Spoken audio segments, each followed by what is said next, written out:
Very warm welcome to all of you today. So this is CA Ridhima Bhatia and we are discussing your chapter number 9, Advanced Tax, TDS and TCS.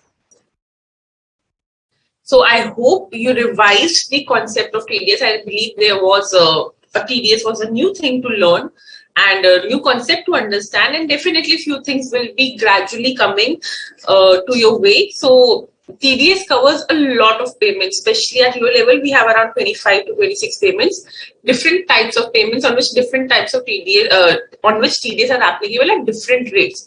So we are doing one by one, and up till now we have done till 194A.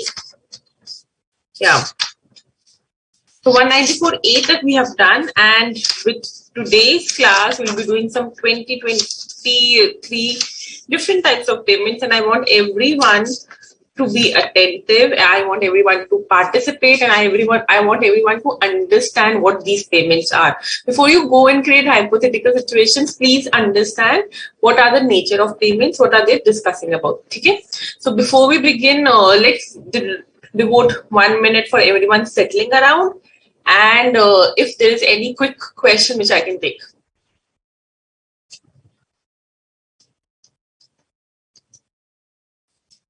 अभी तक किसी को कोई doubt? Good morning everyone. Preeti, Ayush, Pooja, Rafiq Bhai, Tanya, Vishali. Good morning.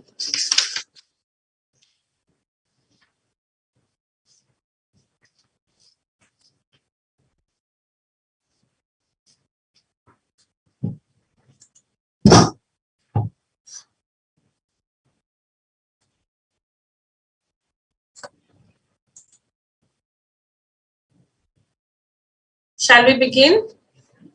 सबको अभी तक के sections याद हैं? 192, 192A, 193, 194A, 194.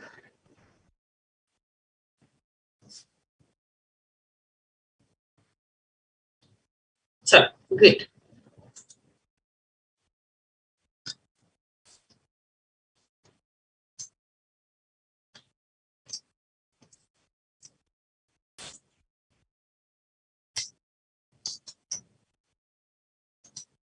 So let's start today's class.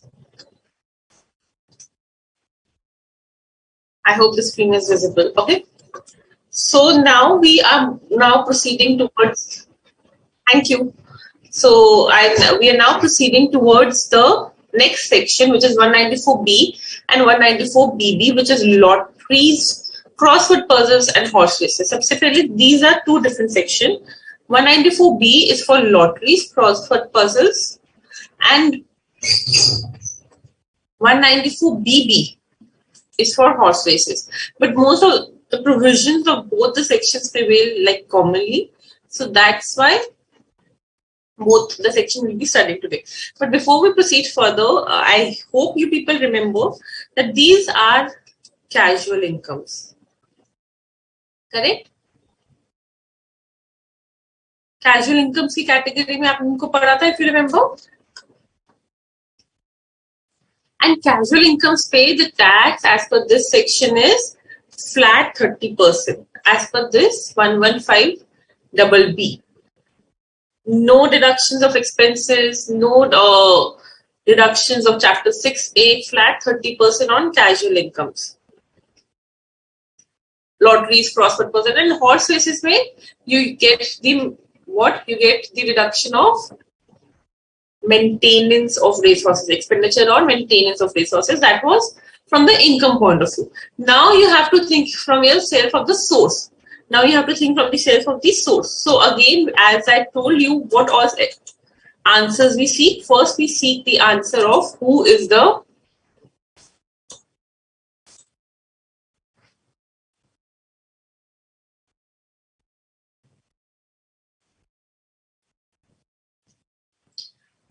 payer, right?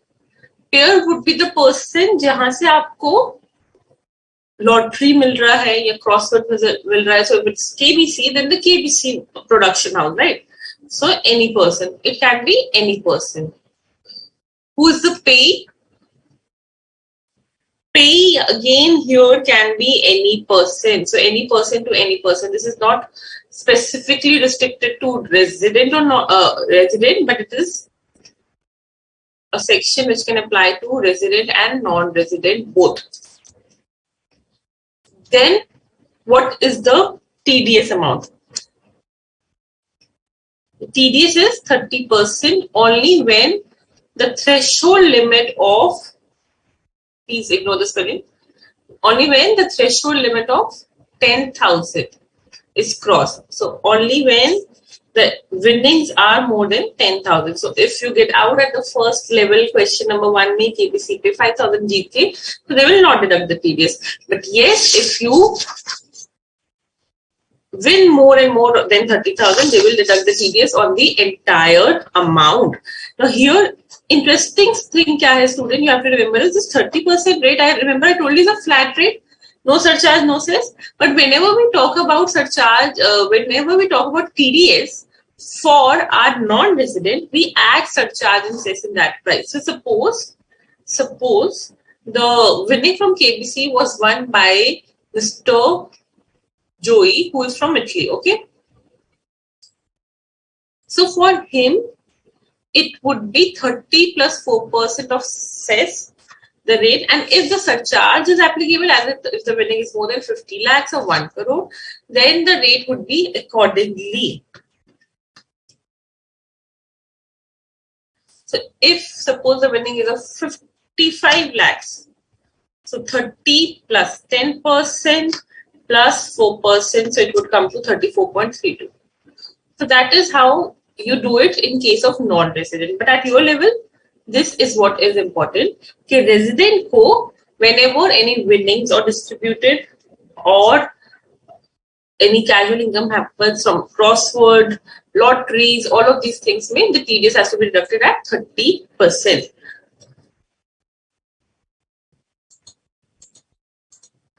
Next question which we seek to answer is the time.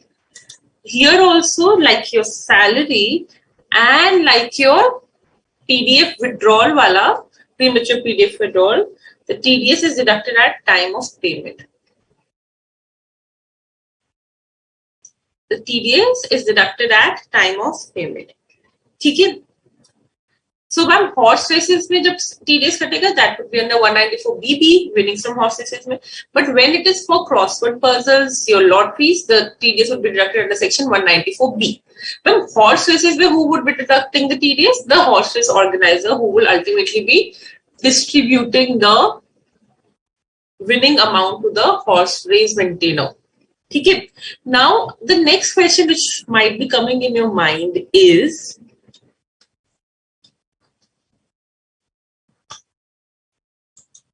and horse race mein, whether it would be after deduction of expenses? No, expenses is for calculating the income. You are the source, you only have to consider the winnings. Okay? But then you will say, ma'am, suppose he won 30,000 in one race, then he won 50,000 in another, and then he lost 90,000. Whether the TDS would be deducted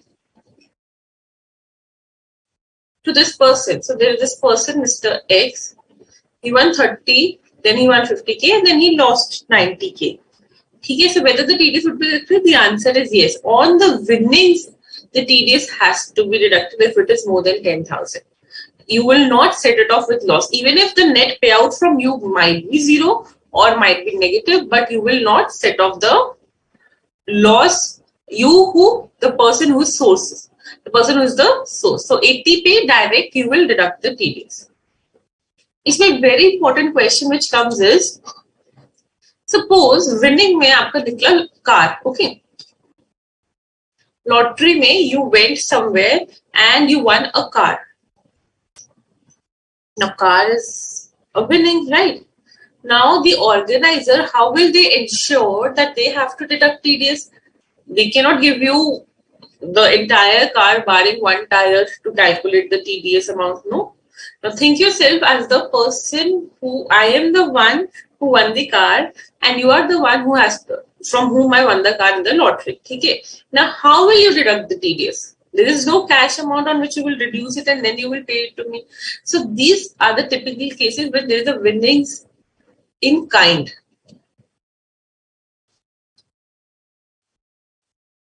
तो उस case में how you have to ensure that the TDS is deducted? Think. So basically, before releasing this car,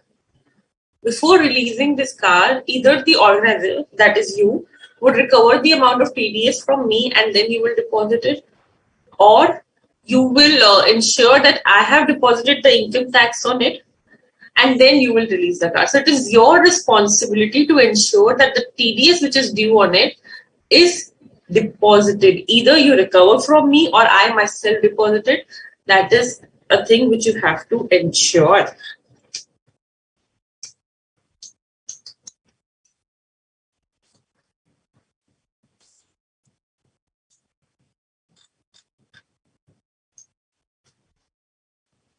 Here, in case where the winnings are wholly in kind or partly in cash, and partly in kind, but the part in cash is not sufficient to meet the liability of deduction of tax in respect to the whole of the winnings, the person responsible for paying shall, before releasing the winning, before she or you give me the car, ensure that the tax has been paid in respect of that winnings.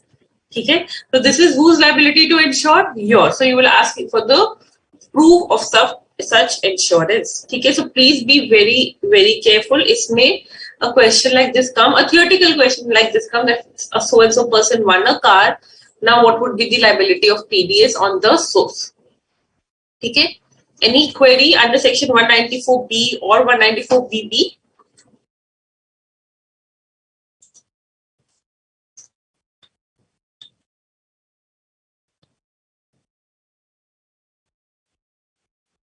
Kiran, don't worry, I'll come to 190. Screen में किसी को issue आ रहा है? पूजा, what is not clear?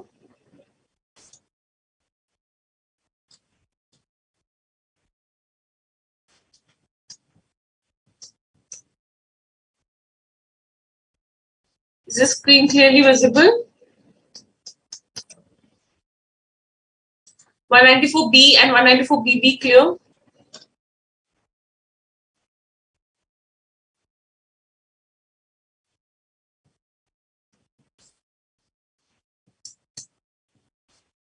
So I used to say them how the TDS is determined and winnings in kind.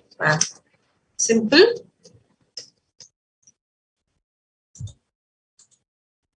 Car ka, suppose I won a car which was of a value of 10 lakhs. Okay. Practically, if it would have been a cash price, I would have deducted a TDS 3 lakhs. 30%, right? Now, how will I ensure that this 3 lakhs is either recovered and then I paid, or I will ensure that this person, as in Mr. X, suppose Mr. X has won 3 lakhs. So I have to ensure that 3 lakhs ko who has advance tax for the car deposit karake mujhe receipt de de, then I will release the car. Then I will release the car. Okay, this is how the insurance goes in case of car. Now for the race horses, someone and asked, ma'am, 90K को adjust नहीं करेंगे? No. When there are multiple winnings and losses, the organizer will deduct the TDS on winnings. The organizer will deduct the TDS on winnings before set off of any losses. Or losses का तो वैसे भी you don't get the set off when we talk about your casual income. Oh, sorry, when we talk about your winnings from race horses, right? So here also he will deduct the TDS at 30 and 50.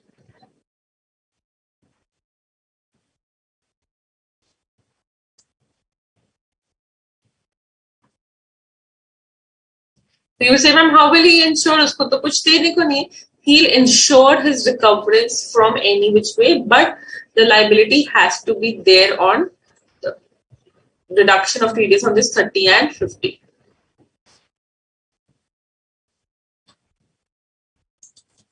So suppose, let me take another example. You won in a horse case 15,000 ticket, then you won 25,000, and then you lost 10,000. Now the TDS would be deducted at 15 plus 25, 40,000 pay, 30%, 12,000. he might be paying you out only, अगर technically बात करूँ, he will have to pay you out 30, but 30 में से 12 he'll deduct and then he'll pay it out to you.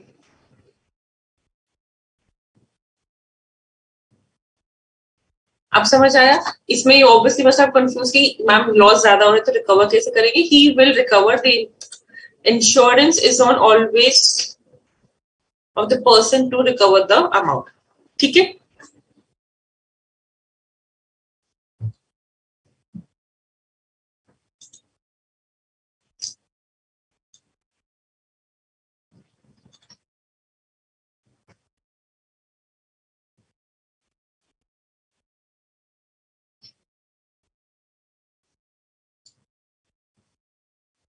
Yes, the winner. See, Mera liability. Think yourself as the organizer who has to release the prize in kind. ठीक है? So उनका liability क्या है? Pooja, for you, उनका liability क्या है? To ensure that the TDS is deposited, right? To ensure the tax on that is deposited. And what is the tax rate? What is the TDS rate? So how will they ensure? Either I will recover it from you and then I'll deposit it, or you deposit it and show that amount, so and so amount has been deposited on this, and then I will release the card.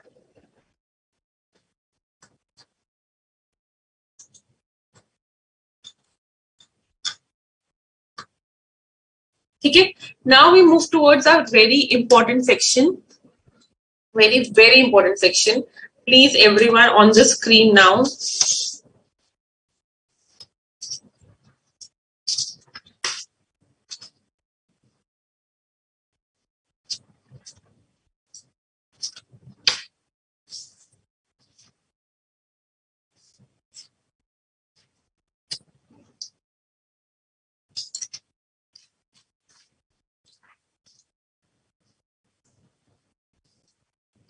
Okay, so section 194C, C for contract, contractual payment are covered under section 194C.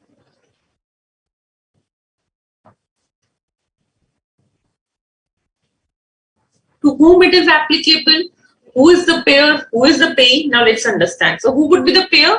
Any person who is making contractual payment. Now यहाँ पे let's understand this. अभी तक we know payer and pay, correct? Payer makes the payment, deduct the TDS, right? So he's also the deductor or deductee. Step by step chalenge, okay? But now we are talking about contract. Contract payment. Contract hua and the payment is being done. Now, who would be the contractor and who would be the contracting? Sometimes in question it is written payment made to the contractor. So who would be the contractor? The payee would be the contractor. Contractor performs the contract and that's why the contractee makes the payment. So do not get confused in exam कि ma'am ये contractor term कैसे आ गया? अभी तक we have understood from the pure pay point of view. So who would be the contractor? The payee would be the contractor. Okay. Now you will ask, ma'am, what is contract? Now here they refer to the term work contract. And work contractor, there is a definition which is given, 5 points the definition है. In that, if it falls, it would be a work contract.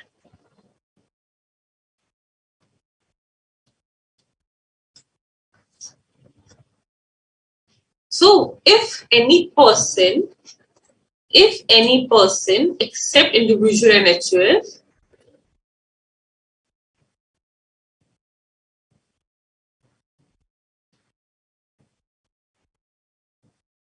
is making payment of contract, is making payment for a contract to any person who is a resident. So again, this section is only applicable to resident. So if any person makes a payment of contractual nature to a resident person, then he has to deduct TDS under section 194C. Now you will ask, ma'am, what is the rate? Threshold. And fifth thing, Time of deduction. सबसे पहले तो I'll come to time of deduction. Time of deduction is same. Credit, due or paid, whichever is earlier. ठीक है. Now you will ask, ma'am, rate and threshold. Rate and threshold पे भी आते हैं. But इतना clear हो, if any person makes the payment in the nature of contract to another person who is a resident, he has to deduct the TDS. Here the payer can be any person except individual and HUF. But individual and HUF will be covered only when same 194A वाला. 194A वाला condition क्या है? When individual and HUF in the preceding financial year, very good, in the preceding financial year has a business turnover of more than 1 crore, or in case of profession, the gross receipts more than 50 lakhs. Remember, so I'll give a reference of 194A in most of the cases where same individual HUF wala condition happens. Okay?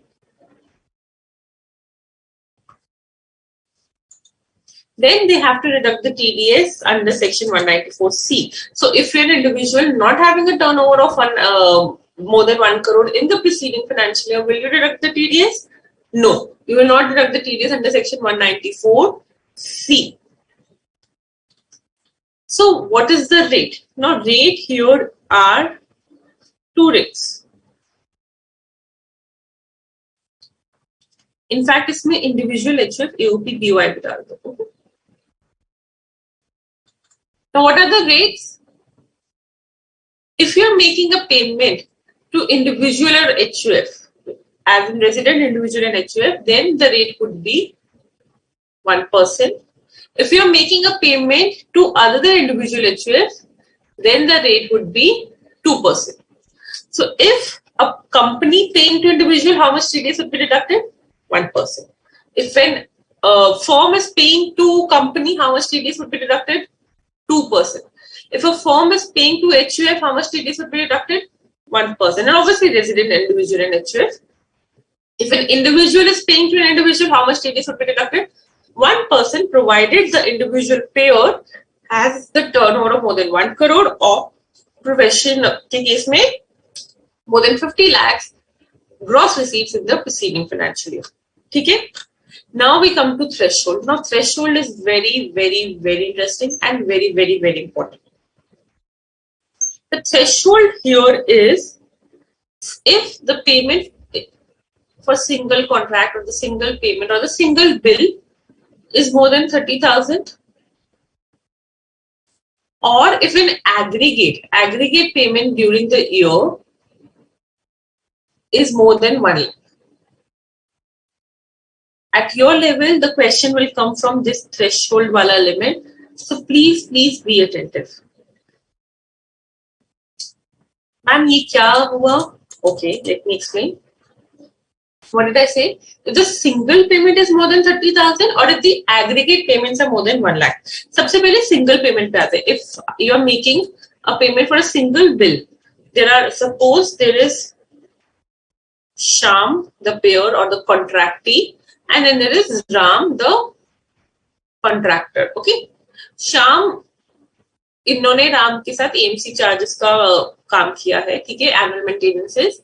So he makes 4 payments during the year for every quarter of 15,000 each.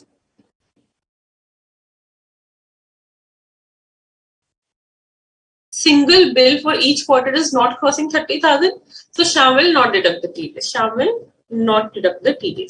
Now suppose Ram raises 4 different bills, one of 40,000, another of 15,000, another of 20,000 and another of 10,000. So the condition here is, please listen carefully. The condition here is that the single payment, if exceeds 30,000, the TDS has to be deducted. So this single payment is exceeding 30,000, so he will deduct TDS here at the rate of 1%.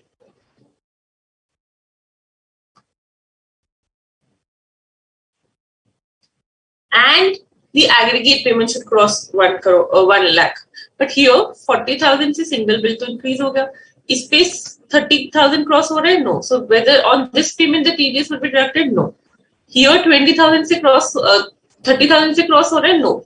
Whether on this payment TDS would be deducted? No. Here 10,000 से cross हो रहा है, 30,000 से cross हो रहा है? No. TDS would be deducted? No. So single bill should be more than 30,000.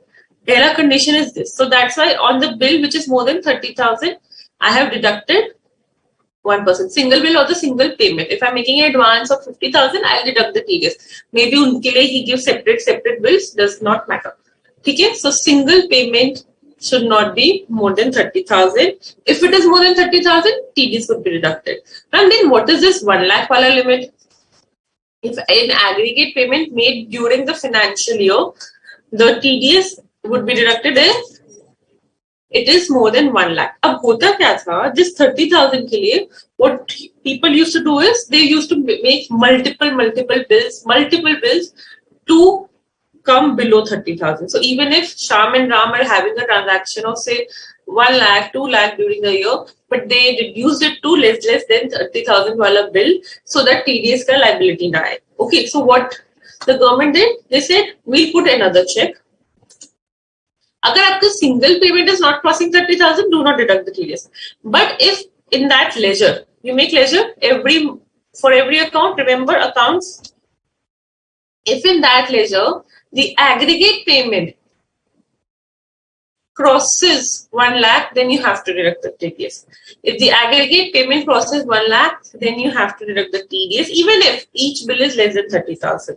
Even if each bill is less than 30,000. The moment us ledger ka total is crossing 1 lakh, you have to deduct the TDS. Now, yahan pe single payment wala condition will prevail and your aggregate condition, both you have to check. If single payment se TDS is deducting, you will deduct it. If single payment se TDS is not deducting, you have to check the aggregate while making each payment and then you will deduct the TDS. So in this particular case, it was not crossing 1 lakh. So I only deducted the TDS on the bill which is more than 40,000. Don't worry, we'll do example. 1 second.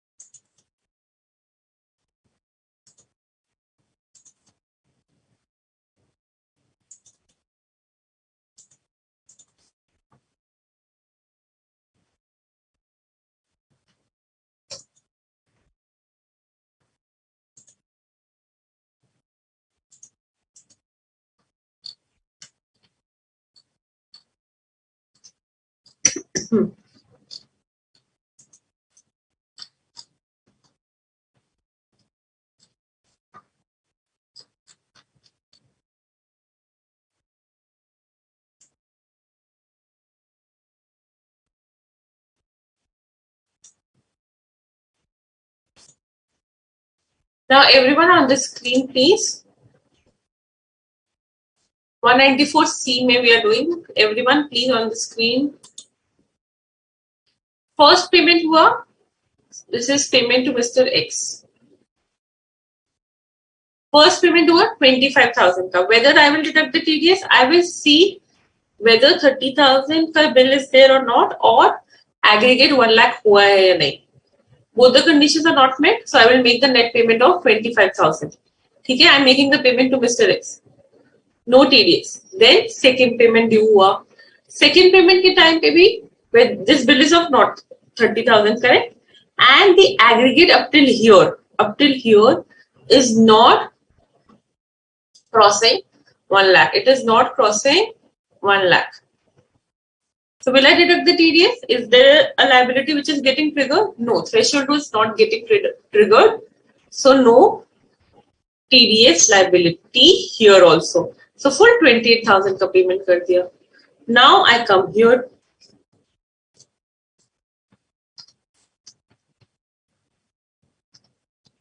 Next May, bill is crossing 30,000?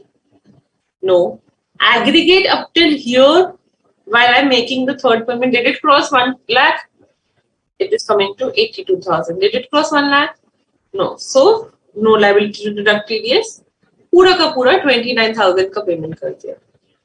Now fourth payment का time आया, फिर से bill did not come more than 30,000. You said नहीं काटते TDS. I said first aggregate check कर लो. Aggregate is coming to 1,03,000 now up till here. TDS कटेगा not as per 30,000, but since the aggregate has crossed 1 lakh, then the TDS would be deducted, and it would be deducted on the entire amount, which is 1,03,000 ka 1% comes to 1,030. So when I'm making this 21,000 ka payment, I will reduce 1,030 and make a net payment of 19,970. यहाँ तक liability of deducting the TDS was not there. There was no time of deduction, no. So hence, when the liability gets triggered, the TDS has to be deducted. Okay. Now, let's do another.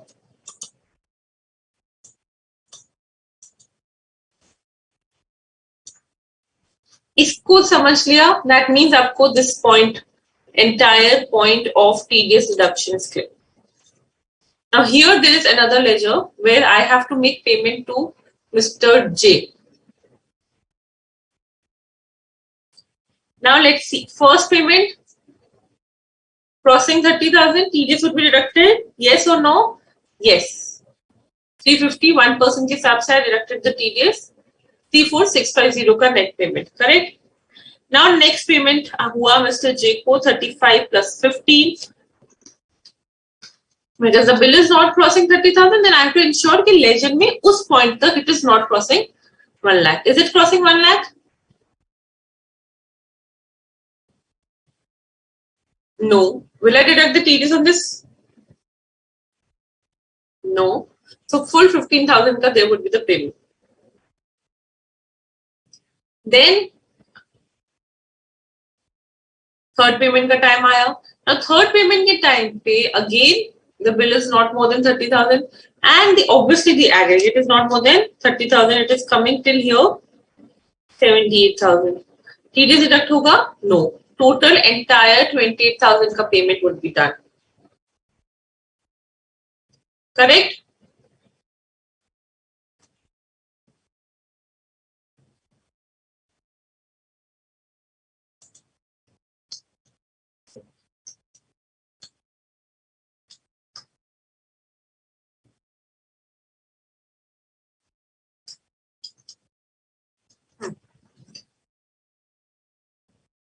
Then now the most important point.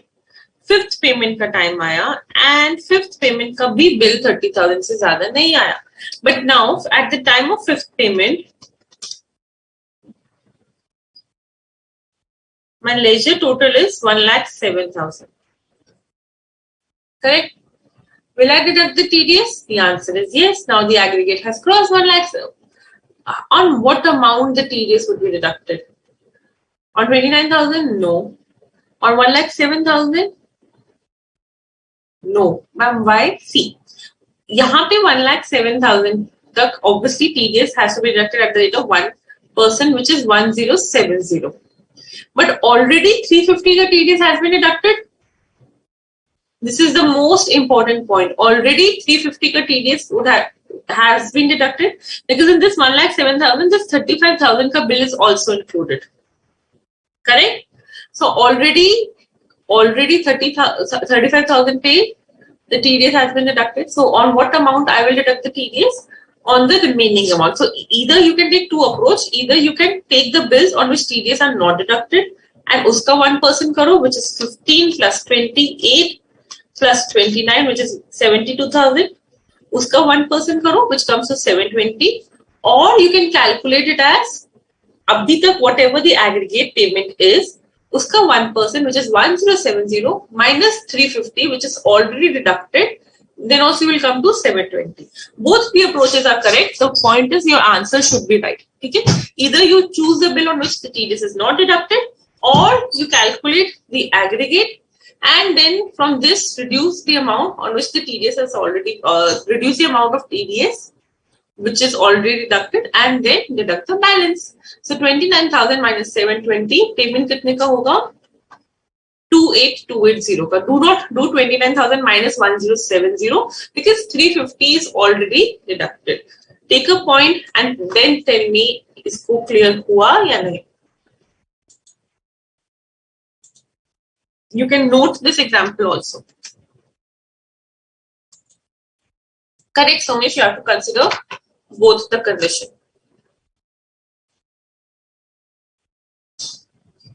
Yeah, if all the payments are crossing more than 30,000, then you have to deduct the TDS on all the payments.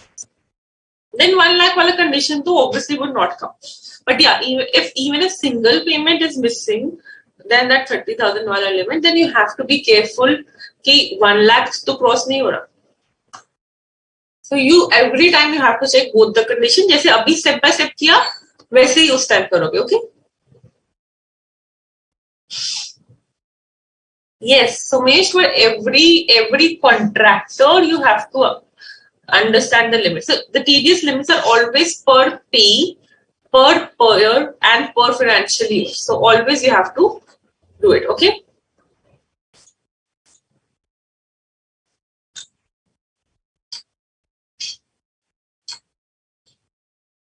I think Mr. K, first of all, you have to get your concept of TDS clear. एक बार see the first class. Atya, wait, do not rush. I'll come to that point also. पहले threshold limit वाला point clear हुआ. This is the most important point: rate and threshold limit.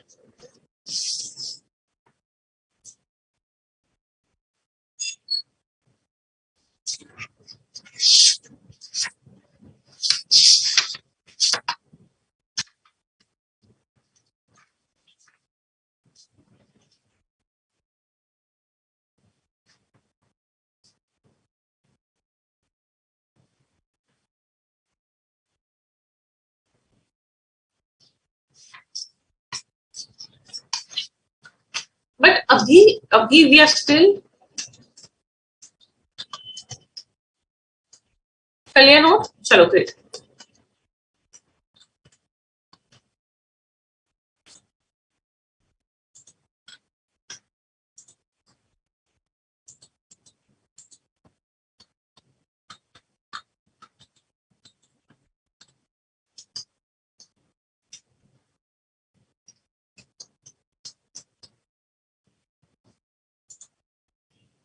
अभी we are still far from understanding.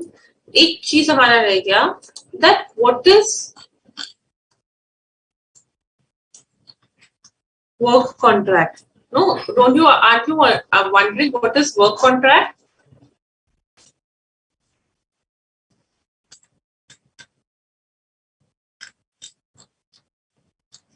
So work contract ka definition here is given in this section only. That what does work contract mean?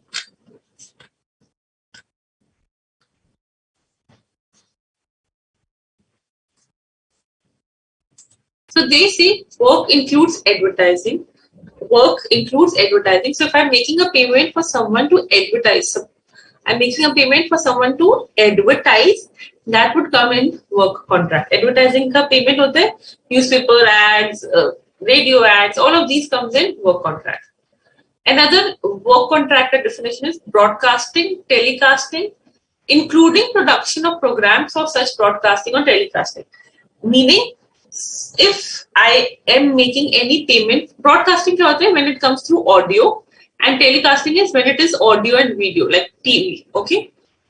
So if I'm making a payment for anything to come on TV, that would be telecasting, and that would be work contract, and that would qualify for section 194C. If I'm making a payment for broadcasting, कि radio में कुछ सुनाना है, so that would come under section 194C again, because it is under the definition of work for which you have to deduct the TDS. Clear? Including production programs. Production of programs means, suppose I have to produce a program, I'm making the payment to the producer.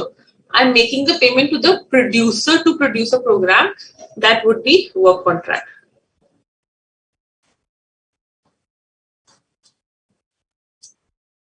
Next is carriage of goods or passengers by any mode of transport other than railways. So if you are carrying any goods, if you're making payment for carrying any goods or passengers, then it would be under 194C if it crosses the limit of 30,000. So इसलिए आप जब Uber को payment करते हो, you do not deduct the TDS. But yeah, if suppose you hire a truck, ठीक है, एक transport agency से you hired a truck to transport goods from A location to B location, and whatever payments you make to this truck wala would be covered under the definition of work contract and hence would be TDS deductible if those 5 conditions are met. So carriage of passengers, if you make payment for carrying of passengers, like if you make payment, you hire a bus, you take all your employees to picnic, okay? You take your employees to picnic. So जो इस बस को hire करा, उसके लिए whatever payment you made, if it is crossing 30,000, you will deduct the TDS. If it crosses 30,000, you will deduct the TDS. But here you have to remember any payment to railways को goods carry करने का या railways को passengers carry करने का, if you are making a payment, you will not deduct the TDS. Ma'am, example, you took all the employees of your company to a trip from one outstation to another. So suppose from Delhi, I took them to Gujarat via train. Okay, and 100 employees से ticket का price obviously 30,000 से ज़्यादा आया. Will I deduct the TDS? The answer is no, because railways are not included. Railways are part of the government. Government के TDS काट के government को देना is not included. ठीक है? So carriage of goods and passengers by any mode of transport. If you are going by airplane, will you deduct the TDS? Yes. If it crosses the limit, you will deduct the TDS. Catering. Catering क्या होता है? You know what is catering?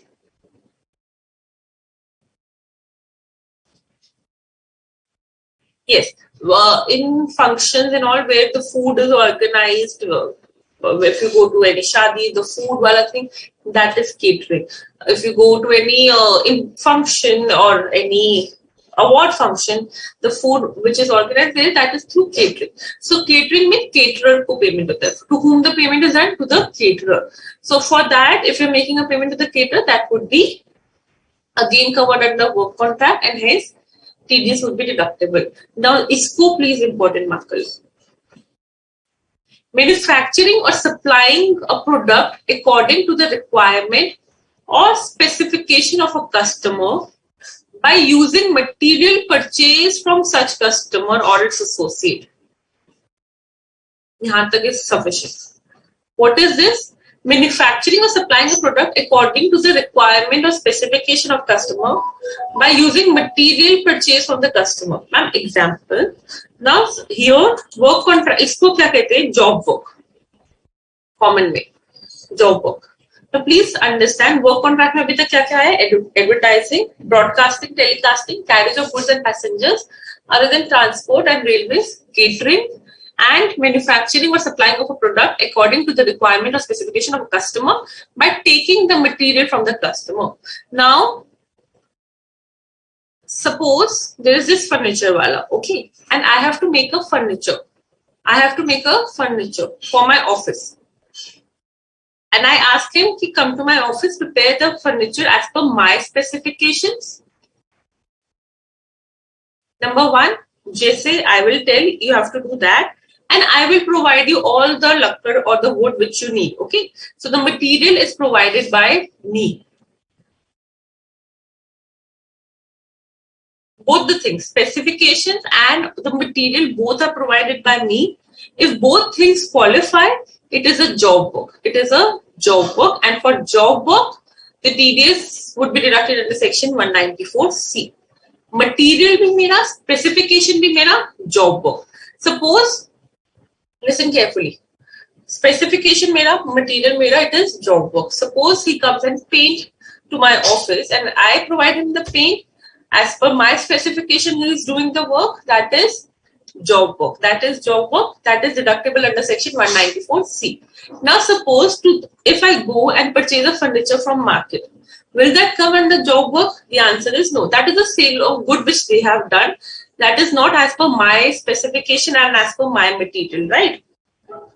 I may change the cloth of a particular sofa and all those things. Specification may come, but material is not mine. Material is not mine. The material has to be provided by me. Okay, so both the things you have to remember: specifications plus material provided. If both are happening, job work. If either of that is missing, it is not job work. And if either of that is missing, it is not job work and it is not work contract. Clear?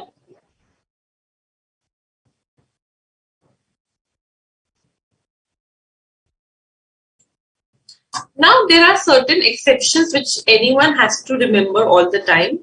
What are those exceptions?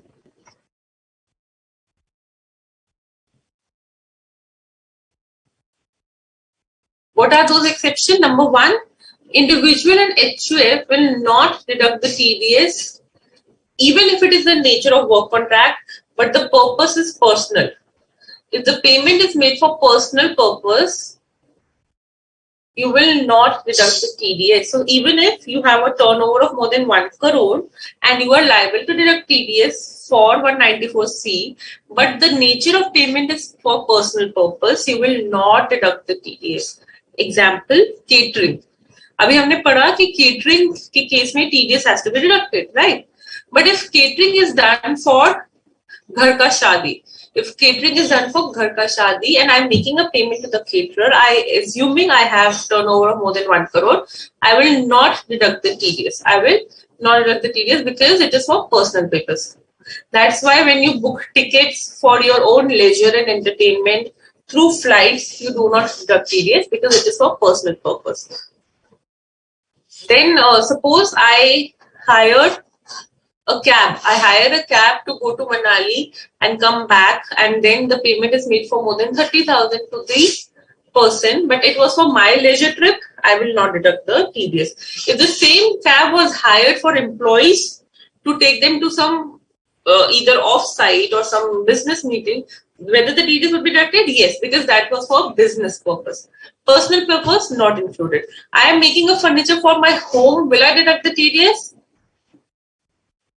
No. If I'm making the same furniture for my office by providing the material and specification, will I deduct the TDS? Yes. So personal purpose payments are not included. Secondly, if you are making a payment to a transporter, and that transporter owns less than 10,000, owns less than 10 trucks at any time during the year. Owns less than 10 or less than 10 trucks at any time during the year, and he gives you a PAN number and declaration that I own 10 or less than 10 trucks during the year, and this is my PAN number. He gives you a declaration, then you will not deduct the TDS. Then you will not deduct the TDS. What did I say? Suppose I'm making a payment to a truck wala, I have to deduct the TDS if it is more than 30,000, right? Carriage of goods. Yes. But if he says that I am a transporter who has less than 10 or less than 10 vehicles and give me the PAN number and gives me the PAN number in a declaration, I will not deduct the TDS. I will not deduct the TDS even if all the exceptions are met. Okay? So with this, we do our section 194C. I'll quickly revise. Any person making a payment to a resident contractor, any person may individual and HF will only be included when their turnover in the preceding financial year is more than 1 crore or gross receipt is more than 50 lakhs in case of profession. The rate of TDS is 1% and 2%. 1% when you're making a payment to individual or HF, 2% when you're making a payment to others. Threshold limit you have to see is 30,000 for a single bill, or in aggregate more than 1 lakh, then only the TDS liability would get triggered. Time of deduction is due or paid, whichever is earlier. Please remember this example. Then what else you have to remember is what is work contract. Work contract with 5 things are included: advertising, broadcasting, telecasting, carriage of goods or passengers, catering, and manufacturing of goods as per my specification and as per material which I have provided. Then only it would be work contract. But individually nature will not deduct the TDS when if it is the nature of personal payment or when it is the nature of personal payment, or any person will not deduct TDS in case of transporter. Any person will not deduct TDS in case of transporter when he gives a declaration that I own 10 or less trucks and he provides the PAN. Okay.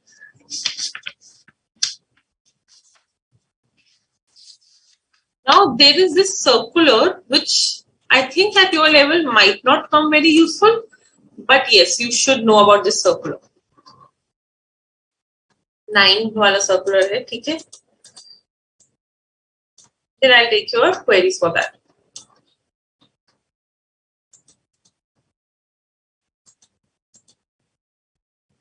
Okay. The circular says payment made by broadcaster or television channels to production houses for production of a program. इसमें क्या है? Let's take an example. Broadcasters कौन हुए? जैसे हमारे TV channels हो. Let's say Star Plus. Remember एक era था अभी थोड़े टाइम पहले टीवी पे where all mythological series were coming. Be it Jodha Akbar, be it Prithviraj Chauhan, be it Chanakya, all of these mythological series were coming on all the channels, right? So Star Plus felt that I also need a mythological serial. Okay, I also need a mythological serial. They go to a production house. Production houses like Dharma Production, YRF, all of these are production house. TV mein, there are many production houses. Let's take the common one which we all know, Balaji. Okay. They go to a production house, Balaji, and they say, make ko bhi mythological. Who is going? Stardust wala people. They are telecaster. This is production house.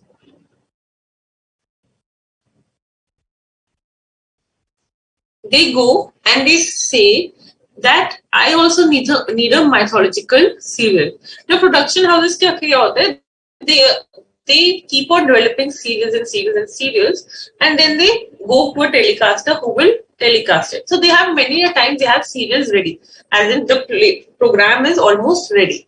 So Balaji said, okay, yes, I have a program ready, and Balaji gave the rights to this Star Plus to air it, and Star Plus makes the payment. Okay? Already a program was ready.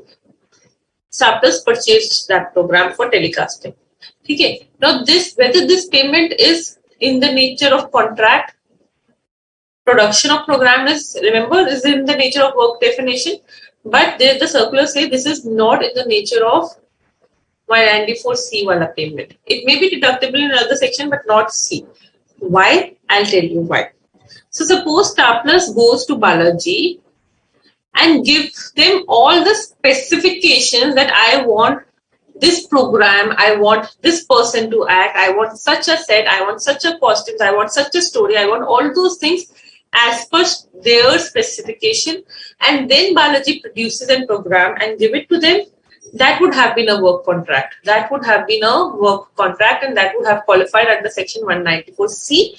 And then when Star Plus would have been making a payment to Balaji, they would have deducted the TDS. But here, when they have a ready-made program and they are just selling it, that would not classify as work contract and hence would not classify for 194C. Clear? So if specifications of the telecaster works and the program is then made to cater the need of the telecaster, then it is a work contract. But if it's a ready-made program which is sold to them, it is just a payment for content and production. That is not a work contract and that is not qualifying for 194C. Okay? Clear? So 194C is very, very important no matter at what level you are. Yes, here now for the subcontractor, the same rates would apply, like 1%, 2%. Uske fix, the contractee would now become the contractor, and that is how it will go. Oh, sorry, the contractor will not become the contractee.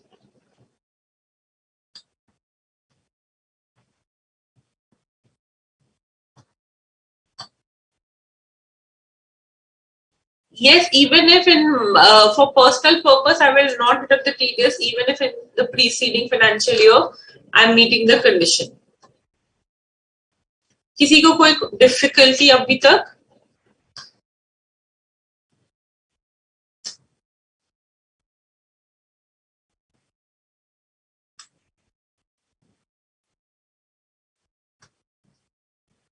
Contractual wala section, anyone has any problem?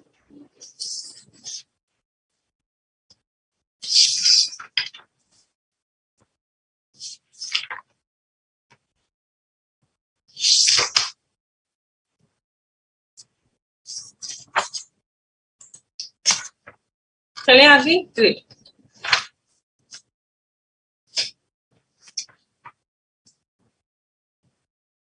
Simple sa Rafiq bhai, TDS would be deductible only when the telecaster is making the payment to the production house.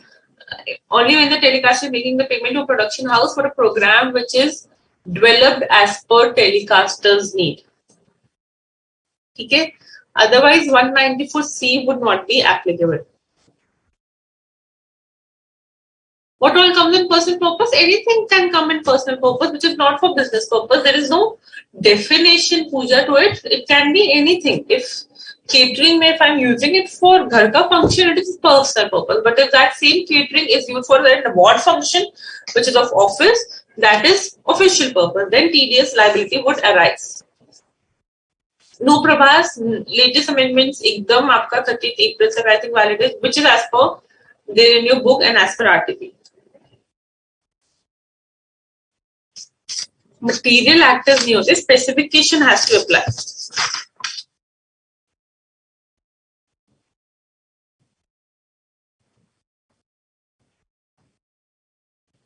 Point number 9 पढ़ोगे एकदम clear हो जाएगा.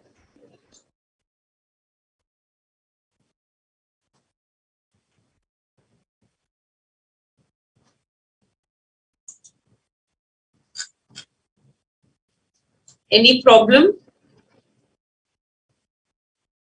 So Vishali, in your case, if Netflix is making a payment for a program to the production house, and that program is produced as per Netflix specification, the 194C would be applicable. But if Netflix is just purchasing the production rights, 194C is not applicable.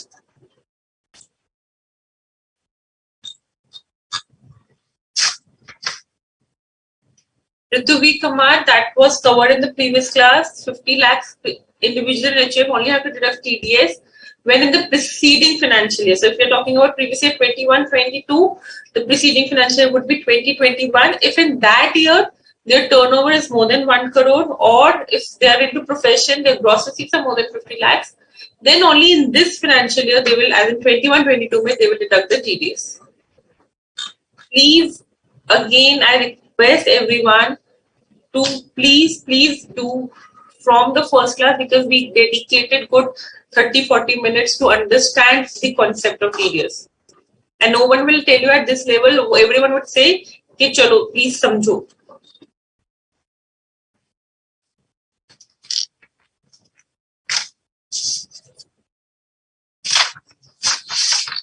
So, Bas, give it a read. If you do not understand it, I'll explain it. Those are important. I'm taking it up, okay?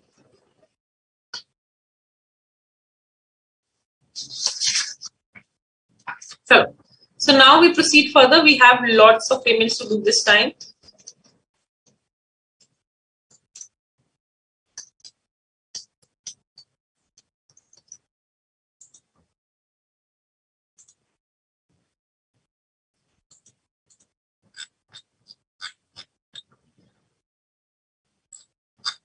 On the screen, please, guys. Okay.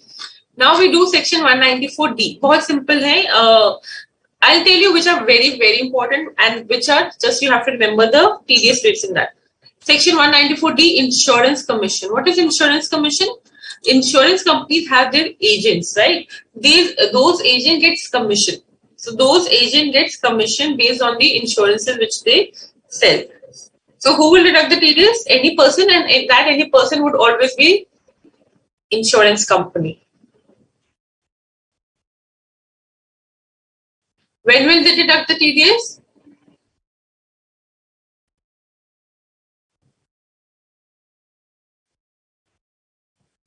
Sorry, for whom the TDS would be deducted? Obviously the resident person, but who is an agent. Commission, they will deduct the TDS at the rate of 10%. At the rate of 10%, only if the commission when crosses more than 15,000. So the triggering would be when the commission crosses more than 15,000, you have to deduct the TDS on the entire 15,000. Usse pehle wala amount. Okay. Time of reduction, credit or due, whichever is earlier. Bas, isme aur kuch nahi. Simple. But this is purely for insurance commission. Next, 194DA.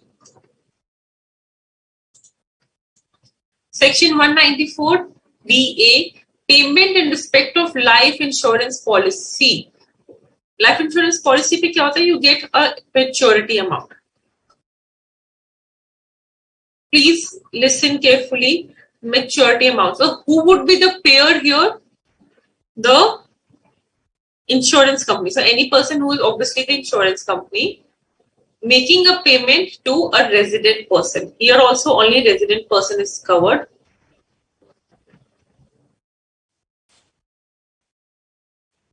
Making a payment to resident person.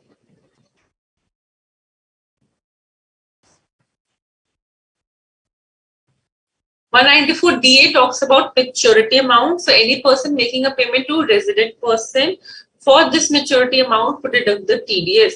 Only if this maturity is taxable and in the hands of resident person. Now, इसके लिए हमें LIC का concept समझना पड़ेगा. What is happening in LIC or any life insurance policy?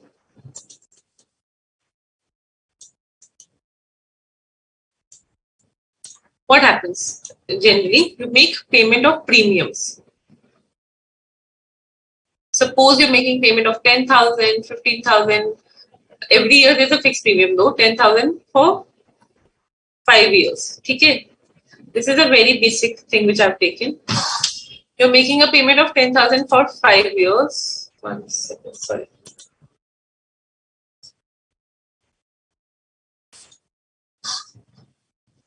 And then they say after 5 years on maturity, you will get 60,000 or say 57,000.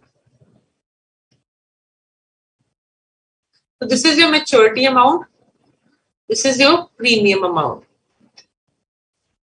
You paid 10,000 and you got 57,000. So this 7,000 is the income part. 7,000 is the income part. So they say the TDS has to be deducted by the insurance company when they are making the payment of maturity amount, which is 1 lakh or more. So the threshold limit is on the maturity. Maturity amount is 1 lakh or more. Here 1 lakh is also included.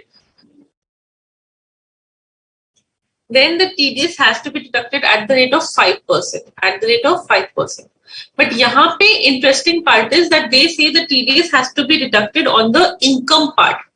On the income part. Income part is how much? The difference between the maturity amount and the premium amount. The difference between the maturity amount and the premium amount. Uspe the TDS has to be deducted. Uspe the TDS has to be deducted. What did I say? The triggering is when the maturity crosses 1 lakh or more. But the TDS has to be deducted on the income amount because ultimately income pe hi TDS karta hai, right? TDS is deducted abhi tak on in all the sections where we saw the TDS is deducted on income. And what is the income? What you paid and what you're receiving the difference, right? So the TDS would be deducted on the income part. And how will you calculate income part? Premium paid, maturity minus the premium paid, right? So 5% of income pay TDS would be deducted, but only and only when The maturity is of more than 1 lakh or more. I'm again saying maturity is more than 1 lakh or more, but TDS is deducted on income. Income is not more than, if income might be less than 1 lakh, but maturity has to be more than 1 lakh or more. The TDS would be deducted on the income part. Okay? Clear? But TDS would not be deducted if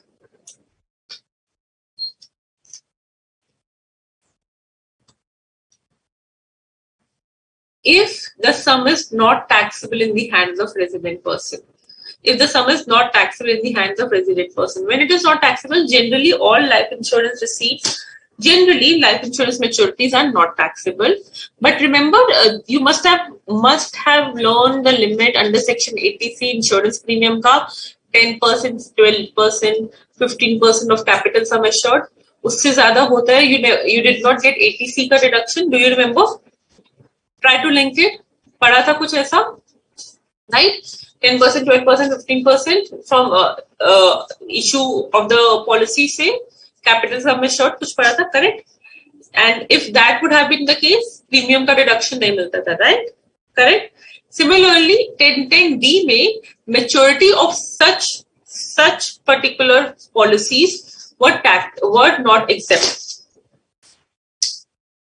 कौन सी policies जिसमें premium was more than 10% of capital sum assured, or where the premium was more than 12% of the capital sum assured, or more than 15% of the capital sum assured, based on the issue of the policies. इस पे maturity पे whatever was received is taxable.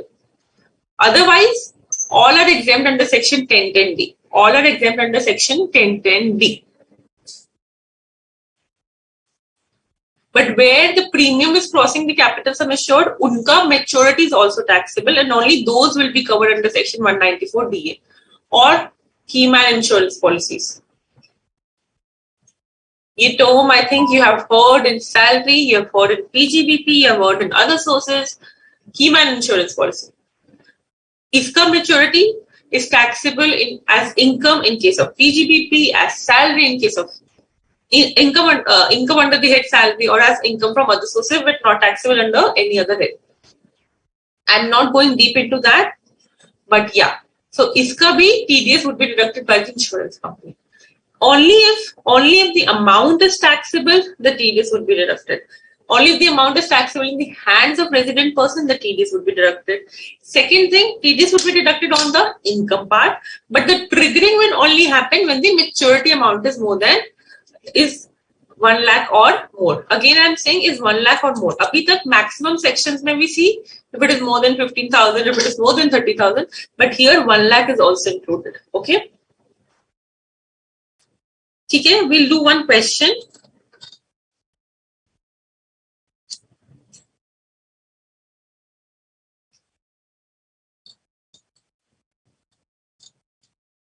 Mr. X, a resident, is due to receive 4.5 lakhs on 31st March, 4.50 lakhs, as in 4,50,000 on 31st March 2022 towards maturity proceeds of LIC policy taken on 1st April 2019, for which the sum assured is 4 lakhs and annual premium is 1,25,000. Sabse pehle you have to see whether this amount, which is the maturity amount, is taxable in the hand of the recipient or not. How will you see whether it is exempt in section 1010D or not? For that, you have to see whether the premium is crossing the amount of capital sum assured by the rate of 10%. The answer is yes. My annual premium is 1,25,000. My capital sum assured is 4 lakhs. So yes, it is more than 10%. It is more than 10%. Hence, the amount is taxable in the hand of recipient. Sabse pehle you have to see whether the amount is taxable in the hands of recipient or not, and that you will see by calculating the percentage of annual premium over the capital sum assured. Okay? That is done. Condition number 1 met. 1010D mein it is not exempt. Condition number 2 is the maturity more than 1 lakh? Is the maturity 1 lakh or more? The maturity is 1 lakh or more. So maturity wala condition is also met. Right?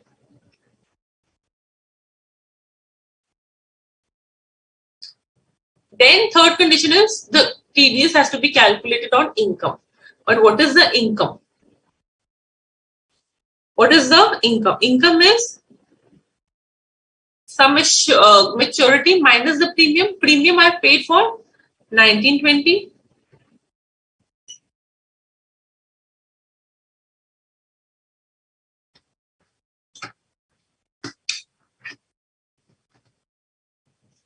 $20.21 and $21.22, 1,25,000 each.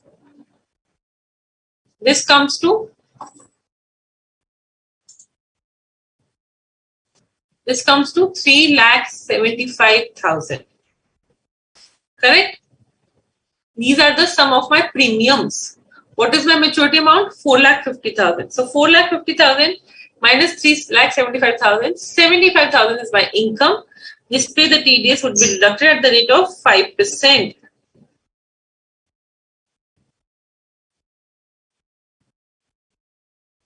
कोई doubt? So this is important section. Whenever a life insurance policy wala question comes, first you have to see whether it is taxable under section 1010D or not. If it is exempt, 194DA would not be applicable. Okay? If it is taxable, then you will see whether maturity is 1 lakh or more. If yes, 194DA would be applicable. Then you will see the income part, and income part we will calculate 5%. Income part can be less than 1 lakh. Maturity has to be more 1 lakh or more. Please do example 2 and 3 and tell me if there is any doubt.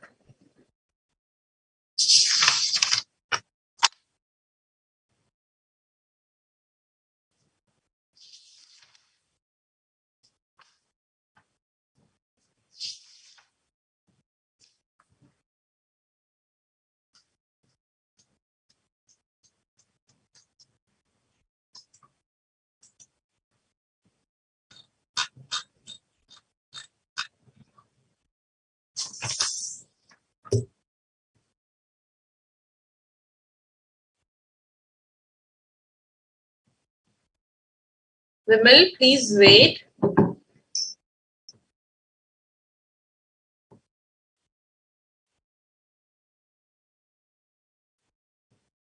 Sorry, 10, 15, 20. 10 and 20 and 15 in case of disability. Right.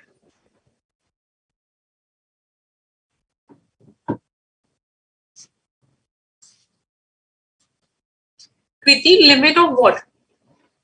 Please take each section as independently. Correct, Jameel? The more if the TDS Hamisha abhi tak in all the sections, if they're crossing the threshold limit, we are deducting the TDS on the entire amount.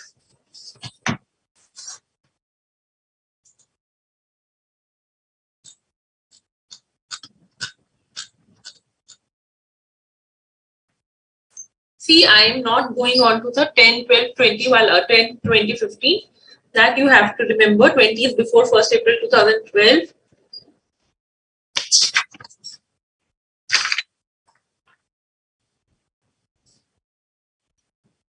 This is now your testing of section 80C also now.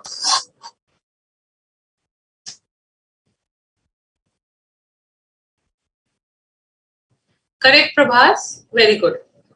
ठीक है, समझ आया? Akashni, good.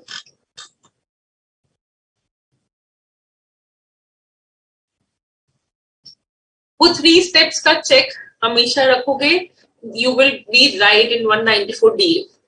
What are the 3 steps? Whether it is exempt or not, what is the maturity amount, and then you will come to the income amount.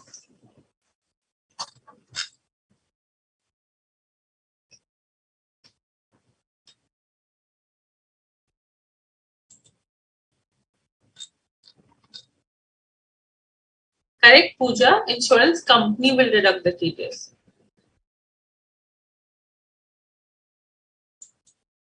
जो source है, जहां से पैसा आ रहा है, they will deduct the TDS.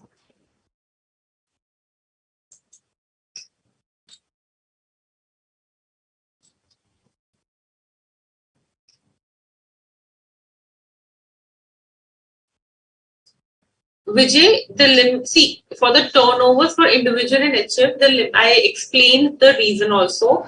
Why individual in HFP there is a turnover? Because if they are small taxpayer, we do not want them to be burdened with compliances, right? So only if in the preceding financial year your turnover is more than 1 crore 50 lakhs, you have to deduct the TDS.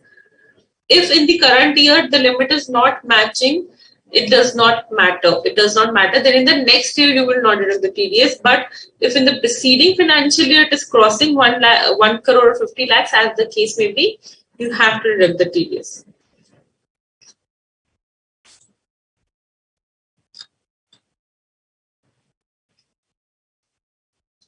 Yes, I use premium. The maturity. The premium will जो हमारे आपने 80C में पढ़ा था, eligible premiums which are deductible under section 80C. Similarly, if they are non-eligible premium, their maturities also would be taxable under section 10(10)(b).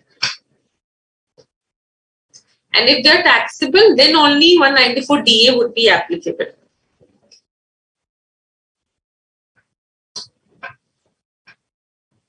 बहुत सारे payments है.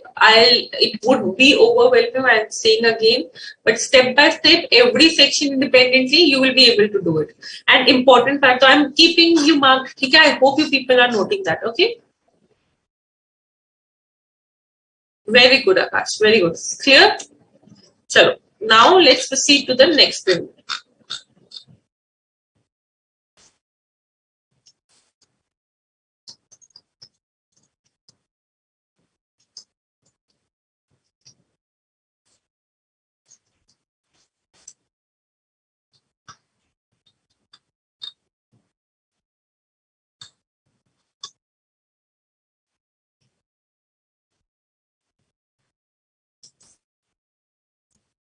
Next section is section 194E. 194E, also important, very simple section.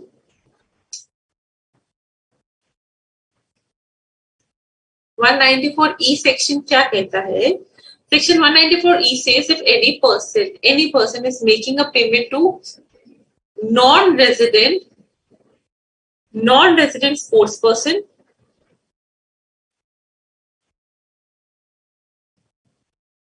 non-resident entertainer, or non-resident sports association.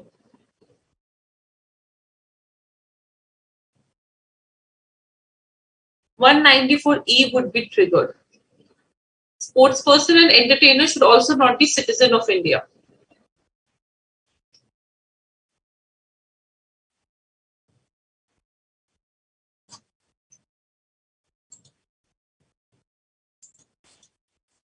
(194E) say payments made to non-resident, to sports person, entertainer, or sports association.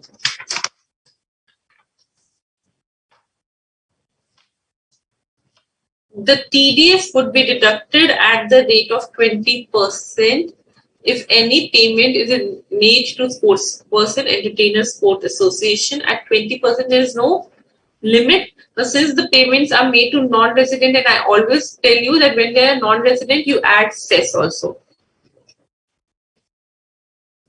And surcharge if applicable. And that is how you would deduct the TDS. Now the point is, when it has to be deducted, due or paid, whichever is earlier. On what type of payments it has to be deducted is now we'll see. Non-resident sports person, इसका best example ITL से ज़्यादा मुझे I don't think so कुछ लगता है. If you're making them a payment for participation in the games,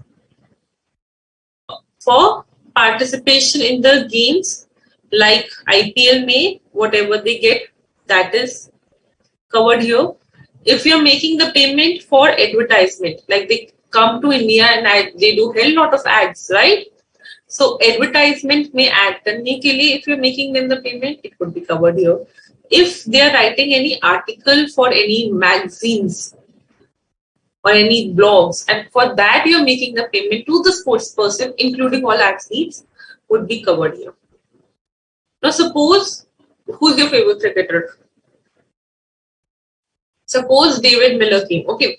So David Miller came for whatever he's getting ITL amount. The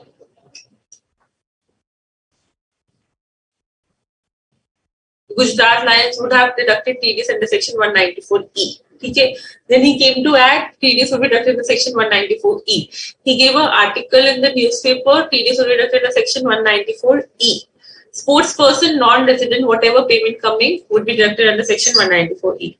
But suppose he comes and wins a lottery, or suppose he comes and go as a guest appearance at KBC and wins a prize money there. That would not be covered under 194E because that is not participation, that is not advertisement, participation in sports. That is not advertisement, that is not your contribution to any material. Wo cross-purpose is it, that will go in 194B. Okay, that will go in 194B. Similarly, non-resident entertainer. Say Justin Bieber was coming to the concert, right? So whatever payment was made to him would have been deductible under section 194E. Non-resident sports association को किस payment होता है? Generally, a guarantee amount goes to them. On this guarantee amount, BCCI will deduct the TDS under section 194E. Okay, clear? Cheerleaders, they are also entertainers. 194E. Umpires, they are not sports person, they are not entertainer, not 194E. Only sports person who are participating in sports, advertisement, contribution. ठीक है? बहुत simple सा and बहुत common सा section है, important भी है, and I think interesting भी है because you could relate to it, right?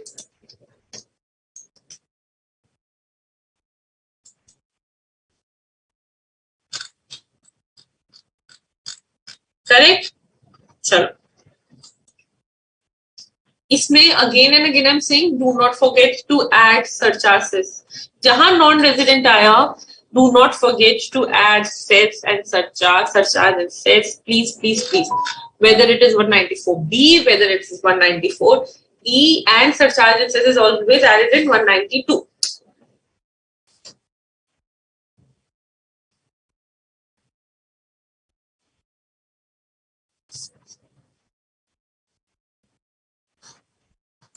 Vijay, that is not possible. Interest on income tax refund पे TDS नहीं कटता.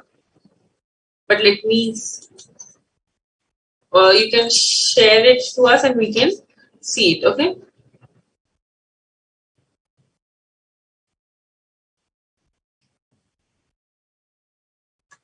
If all kind of income is computed and tax is calculated without deduction of income on which TDS was paid,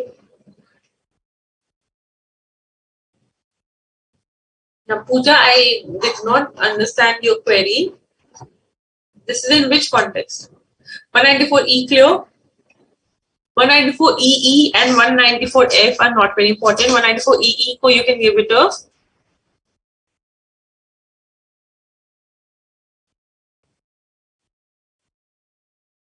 see, umpires are not participating in games in a player like a sportsman, right? They're not there as a sportsman. That's why they're not covered. As a sportsman, if you're practicing, umpire ko fir 195 mein daloge. You will say commentators are also covered here. They are sportsmen, but they're not participating in the game. Uske liye they're not getting the amount, right? As in through for playing as a sportsman.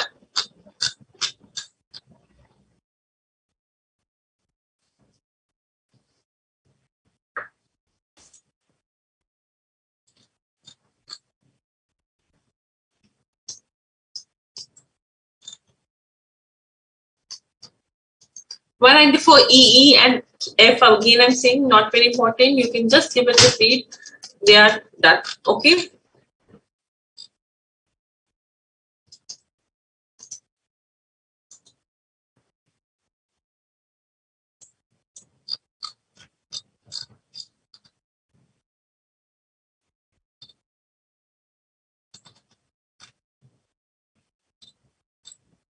(194G) करने से पहले we'll do 194H and then we'll do 194G.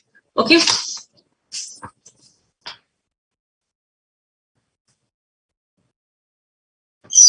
194H again, very common payment. Brokerage, very common. So any person again except individual and HUF.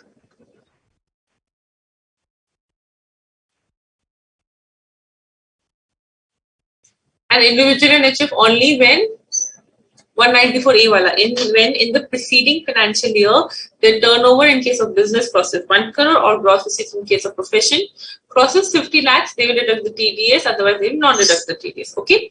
So any person except individual and HUF, and individual HUF only when we discuss. Okay. Making a payment to any resident person in the nature of commission or brokerage will deduct TDS at the rate of 5%. Will deduct TDS at the rate of 5% only if the commission is more than 15,000. Only if commission is more than 15,000. Liability would be triggered when the commission is more than 15,000. The TDS obviously would be deducted on the entire amount. Commission आप कैसे कब देते हो? See, insurance commission will go under section 194D. This is general commission, which is not 194D. Whenever income tax में there is a specific section, you will prevail for that specific section. Otherwise, you'll go to a general section. Okay?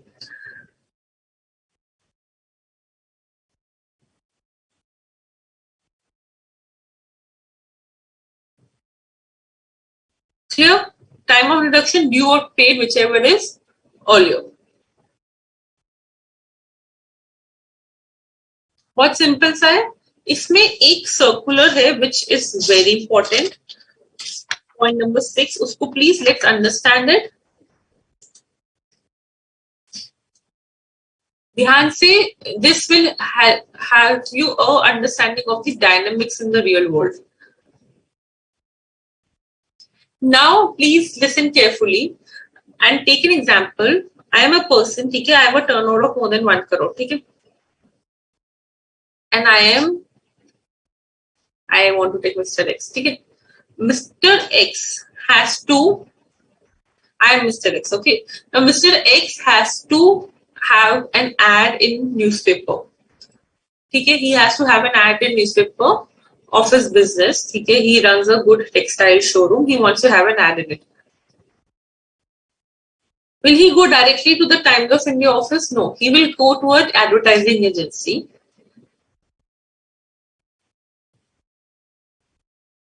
इसका circular है, that means CBDT ने clarification दिया है. Okay. He will go to whom? He will go to advertising agency. Advertising agency will then go to TOI कि so and so person का so and so date पे so and so size का so and so color का ad has to come. Okay. Now how the dynamic works? Mr. X will make the payment to whom? Advertising agency. Advertising agency will make a payment to whom? TOI. Advertising agency will keep some share. Will keep some share with them, right? So suppose I have made a payment of 1 lakh to advertising agency. Advertising agency will keep their commission or their profit share, and then they will make a payment. Suppose 15,000 so let's say 85,000 to TOI. Okay, correct? Now the question comes: who will deduct TDS and under which section they will deduct TDS?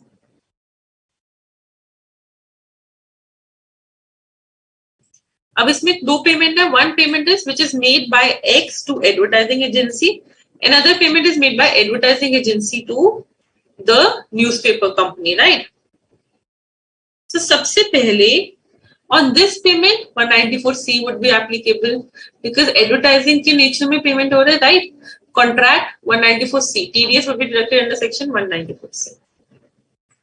Now on this payment 85,000 पे what would happen? First of all, you will say, ma'am, 85,000 तो ठीक है, but advertising agency को 15,000 का commission हुआ. Income क्या advertising agency का?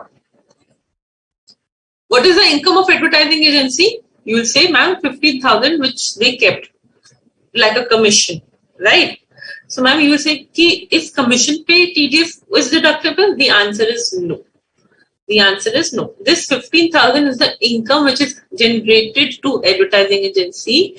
No TDS would be deducted on this, is what is given under my clarification forms, the CBDT, that no TDS would be deducted on the spread which is kept by advertising agency. And also they will not, the advertising agency also will not deduct the TDS of this on this 85,000. ठीक है, already यहाँ पे cut गया, that is more than enough, advertising agency को, but यहाँ पे identify the income. Income is not of 1 lakh, income is not of 85,000 to advertising agency, it is of 15,000, which appears in the nature of commission, right? Agency है, एक तरह से commission लग रहा है, but even if it is in the nature of commission, it will not be deductible under section 194H.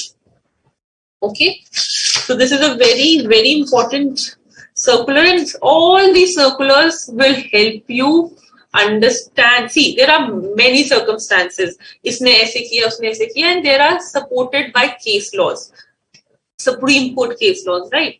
That we'll see as and you grow. But abhi, the circulars which are here are the important ones, and you have to have an idea of it.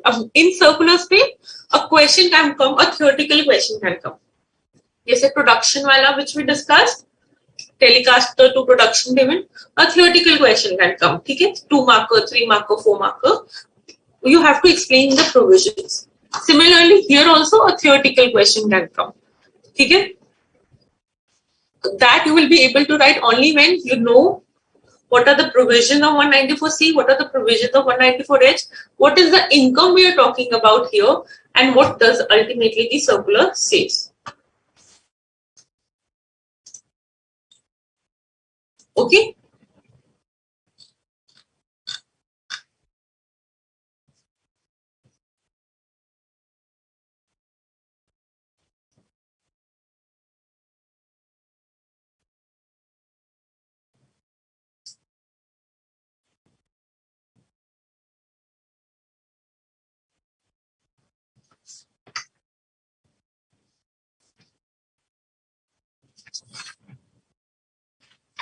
Sorry Vijay, my bad. 194D में TDS rate is 5%. Commission के case में TDS rate in all the cases is 5% and not 10%, and the triggering limit is 15,000.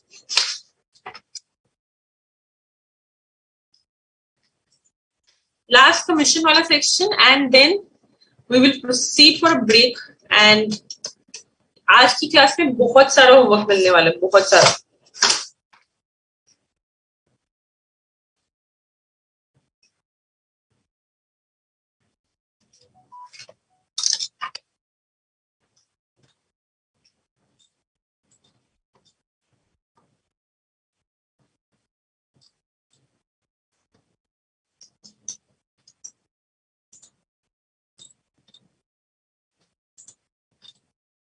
194G, not very important, but since it's a commission section, we'll quickly discuss it. Commission का मिलता है when someone is acting as your agent, right? I'm a lottery company. I'm a person who organizes lottery, right? But I do not go and sell the tickets. Who sells the tickets? My agent sells the ticket, right? Lottery ticket, मेरा agent देगा, right? I'm the lottery company. So this section comes when the lottery company, as in the company is organizing lottery, pays commission to the agent based on the tickets sold.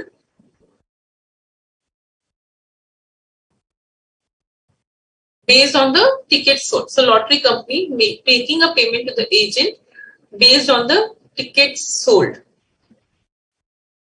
So आपने अगर 100 tickets sell किया, I will pay you commission. आपने 1000 tickets sell किया, I will pay you the commission. So first you have to understand the nature of payment. The nature of payment is between the company and the agent, the lottery company, organizing company, and the agent who is distributing the tickets. Okay? In that case, whatever commission is paid on such tickets, if more than 15,000, would attract a TDS of 5%, would attract the TDS of 5% at the time of credit or payment, whichever is earlier. and the time of credit or payment, whichever it is earlier. Simple. So there are commission की 3 sections. One is 194D, where the commission is paid to insurance company, another paid by insurance company to the agents. Another is 194G, again by the lottery company to the agent, and third is 194H, which is the most common one. Okay? In all the cases, the rate are 5% and the triggering limits are 15,000. Okay. So with this, we'll quickly take a break and we'll come to another very important section, which is 194I. Please have some break.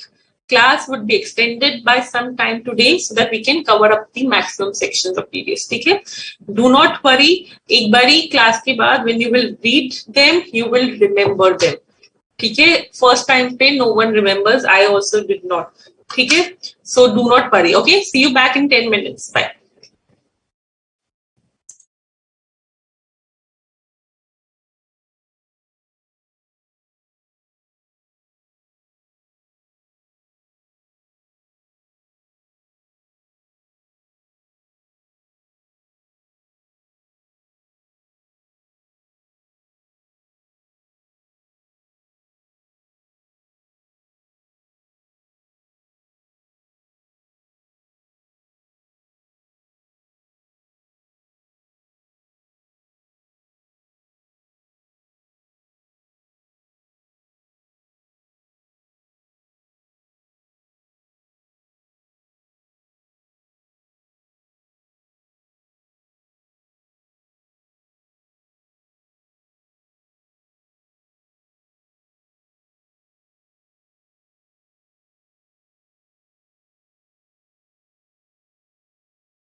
Welcome back, everyone. I hope people had your break.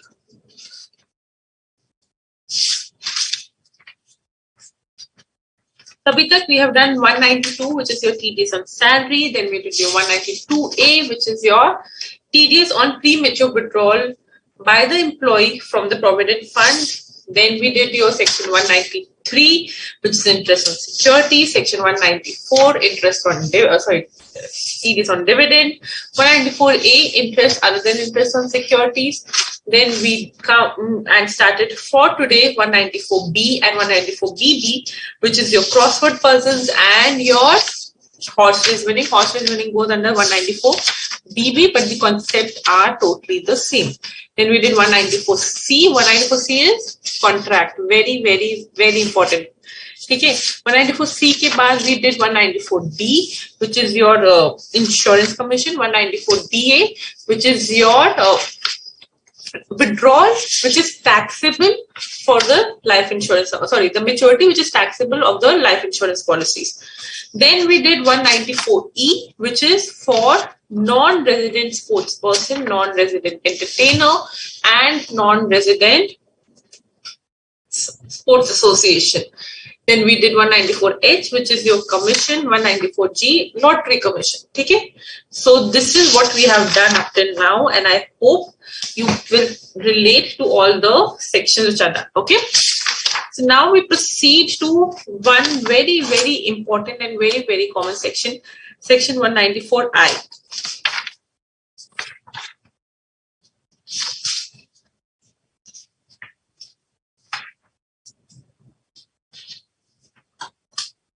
चले चलो so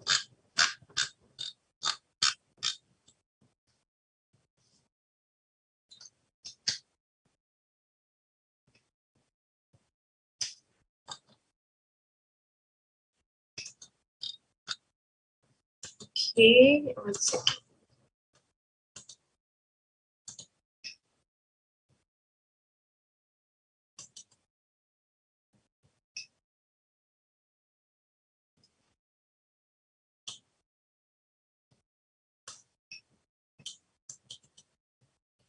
Rent. I rent. C contract. H commission. I rent. 192 salary. 194 interest. अगर कुछ नहीं हो रहा ना, at least these should be remembered. 194 DA. ठीक है? So let's begin. 194 I talks about rent. Here also a person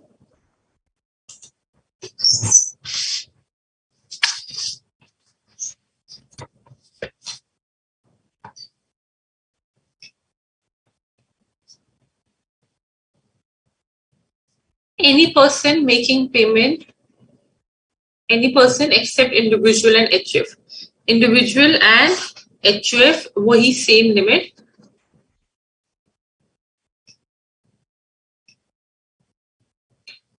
Except individual and HUF, making payment to any resident person will deduct TDS if it is in the nature of rent at the rate of 2% or 10% at the time of due or credit due or paid, whichever is earlier, if the rent amount exceeds 2,40,000. If the rent amount exceeds 2,40,000. So earlier, very earlier, this limit was 180, not very in the sense a couple of years back, but now it is 2,40,000. So if anyone knows this 180 wala limit, please erase it. The limit is 240. Abhi, I know, ma'am, when this 2%, when this 10%, is it that same as contract? No. So individual and HUF only when 194A wala, if in the preceding financial year, their turnover in case of business is more than 1 crore and gross receipts in case of profession is more than 50 lakhs. Then the TDS has to be deducted while making the payment of rent to any resident person at the rate of 2% and 10%. Ma'am, what is 2% and 10%? Suspense kya hai? 2% is when the rent is in the is for plant and machinery.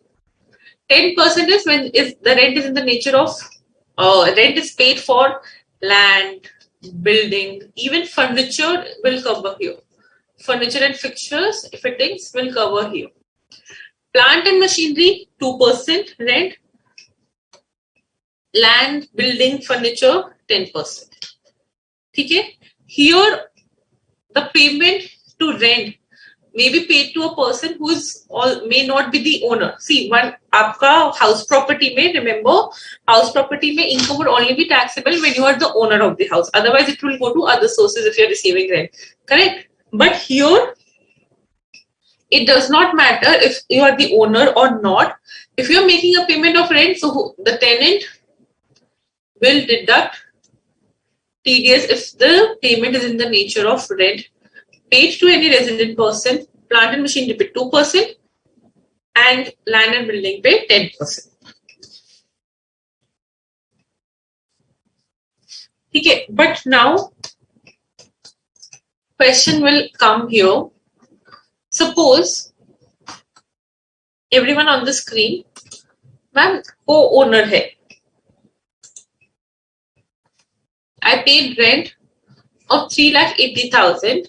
एक ही building का, एक ही flat का, ठीक है, एक ही flat का. I have paid rent of 3,80,000 to mister A and missus A. They both are co-owners. Rent agreement हुआ, दोनों का नाम था mister A and missus A का. 190 मिस्टर ए के अकाउंट में, 190 मिसेस ए के अकाउंट में.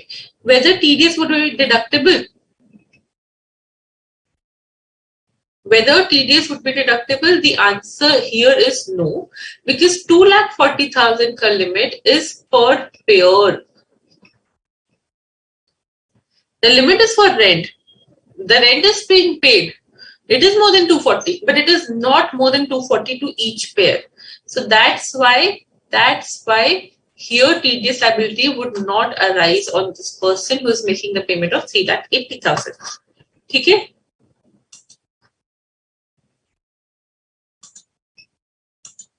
Then moving forward,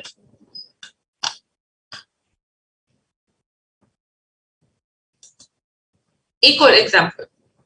Rent is paid to A. So Mr. X is paying rent to A. 70,000 for plant and machinery, 2,10,000 for the building.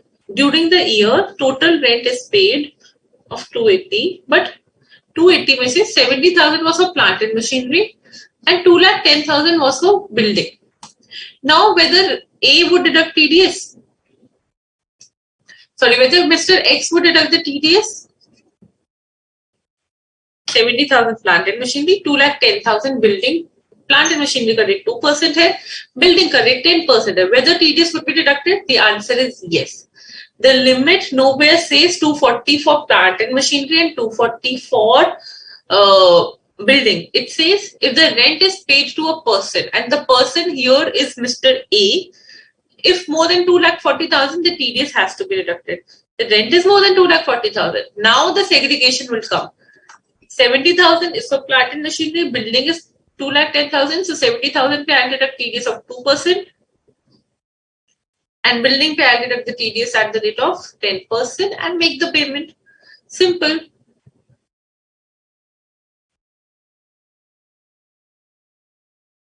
ठीक है?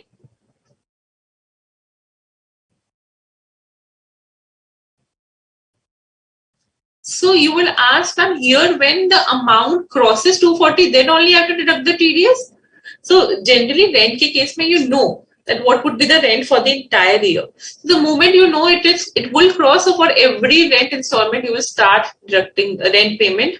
You will deduct the TDS. So suppose every month 30,000 is to be paid. So 30,000 में से every month 10% would be deducted.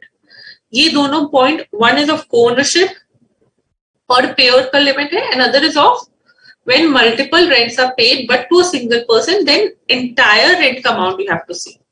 Okay? Clear? एक concept और होता है security deposit. With rent, the tenant has to pay security deposit, right? Security deposit, most of the cases में is refundable. If the security deposit is refundable, you will not deduct the TDS on it. If the security deposit is refundable, no TDS would be deducted. Clear?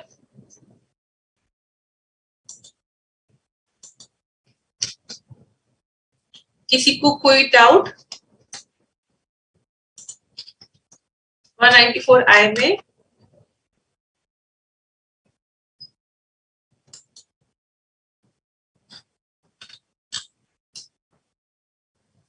rent aggregate ले रहे हैं. So the limit again and again I'm saying per pay, per financial year, and per pay if it is crossing 240, irrespective of the fact whether it's building or whether it's your plant and machinery, you will deduct the TDS. You will see the rate depending upon each.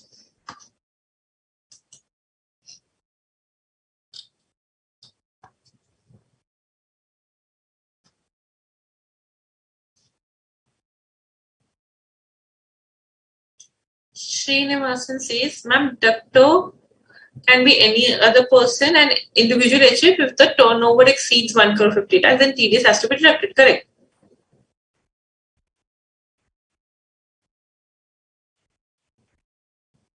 Yeah, if the deducted is individual HF and whose turnover does not exceed in the preceding financial year, then they will not deduct the TDS. Individual HUF pay TDS liability only and only comes when they are, especially 194C, 194A, 194H, 194I, may only when they are crossing the turnover limits. And 194C may you have to take care if it is not for personal charges, personal purpose.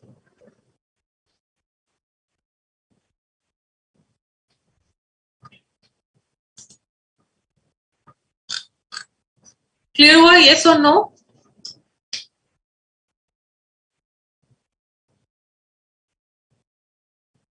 Puja per payer का मतलब है कि per pay वाला limit first you see and then you will see कि whether it's crossing that 2,40,000 for that payer.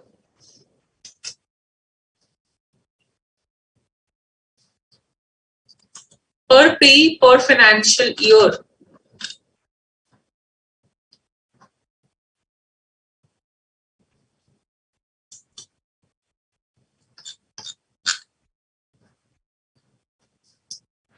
Okay. अच्छा एक इसमें there is this very interesting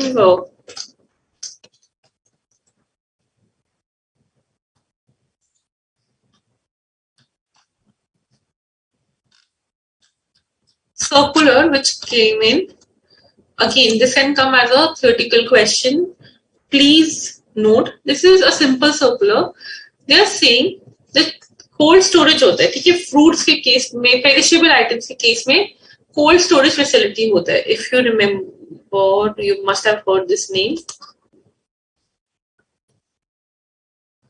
अब cold storage में क्या होता है? These are like huge compartment types, huge container types where a certain degree of temperature is maintained. It takes lots of electricity, ठीक है? Where you restore your perishable items, generally in case of fruits and vegetables. Okay. Now, everyone may not purchase cold storage because maintaining it, purchasing it is for a huge amount. Okay. What? Suppose there is this company which is giving a cold storage facility.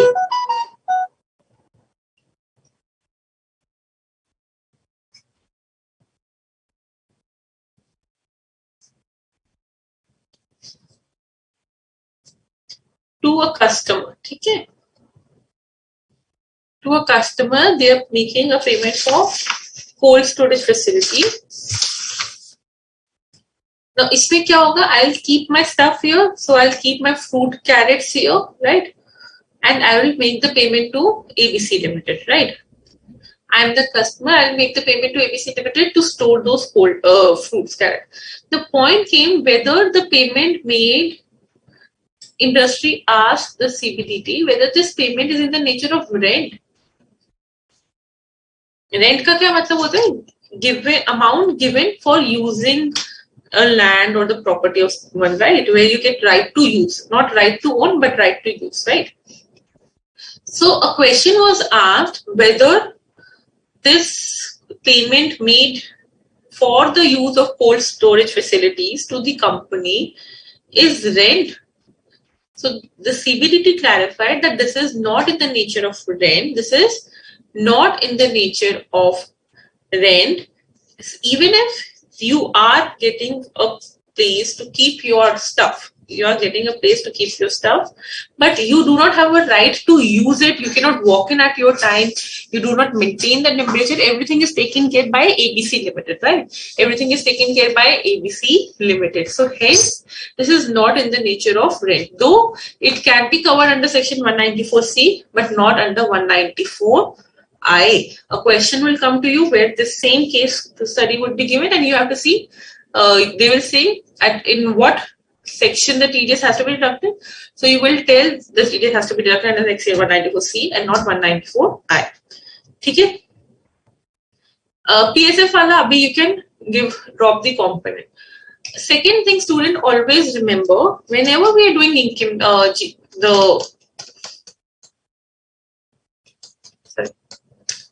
whenever we are doing your TDS का part, ठीक है, हमेशा invoice में क्या होता है, there is service, they may be material, specially in case of work contract. अगर separate amount is given, तो you will deduct the TDS only on the service component. You will deduct the TDS only on the service component, not on the material component if separate amount is given. If service plus material both are given, then you will deduct it, but both are not separate. You will deduct the TDS on the entire amount. Number one. Number two,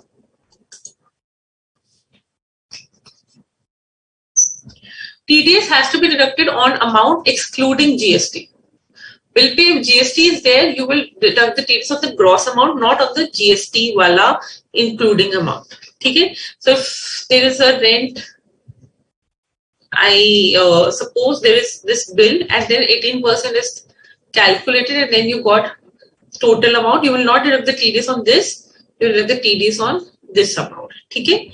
Please be careful of this. Okay? चले आगे.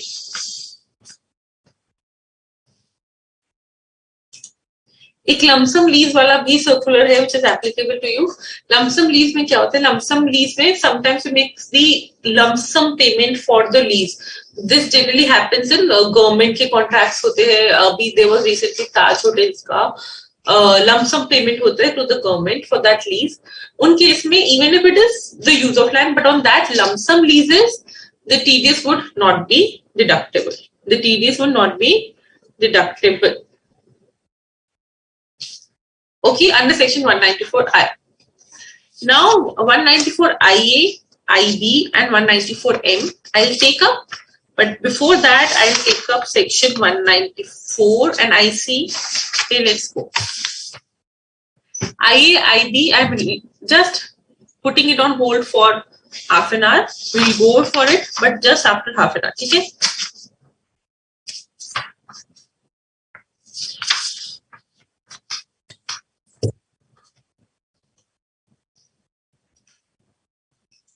किसी को कोई doubt अभी तक? Land apparent thereto, Srinivasa, means land which is adjacent to thereto. Generally, if you have taken a flat on rent, ठीक है, flat के साथ आपको उसका पार्किंग गैराज मिल रहा है, और you are getting a garden area, that is land apparent thereto, land connected to the building.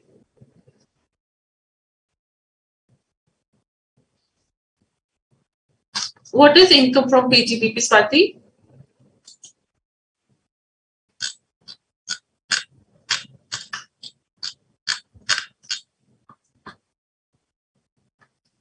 TDS, Vimal, has to be deducted whether it is your rent ka bill, whether it is your profession ka bill, whether it is your contract ka bill, on the gross amount, not the GST ke baad wala amount, the before wala amount.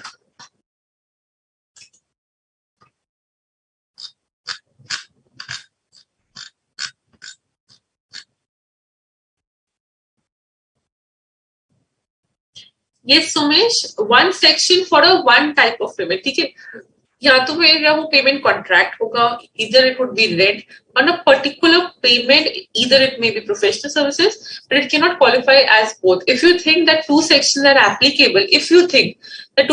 applicable, then you will give the weightage to a specific section which is there and not to a general section.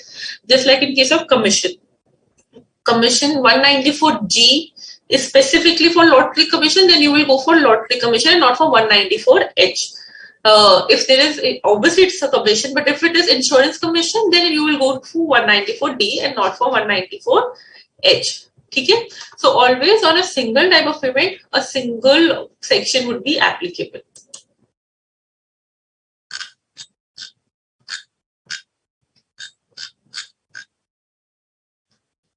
Clear? अभी तक किसी को कोई doubt? Shall we proceed?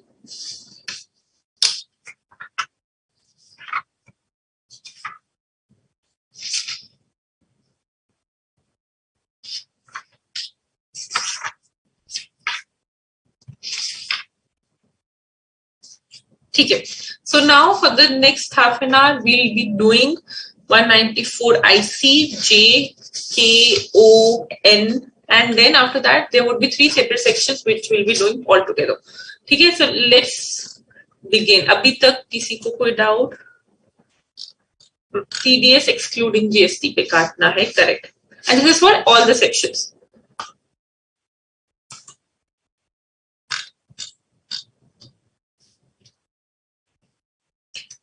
Srinivasan, rent does अगर refundable deposit है, you will not deduct the TDS on that particular under section 194I. Because वो refundable deposit है, you will get it back, right?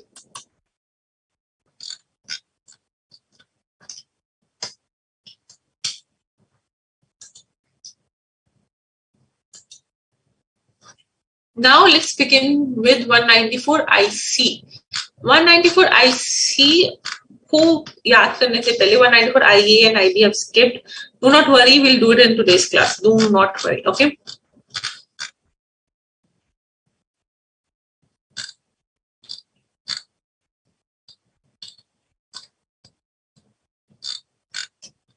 Yeah.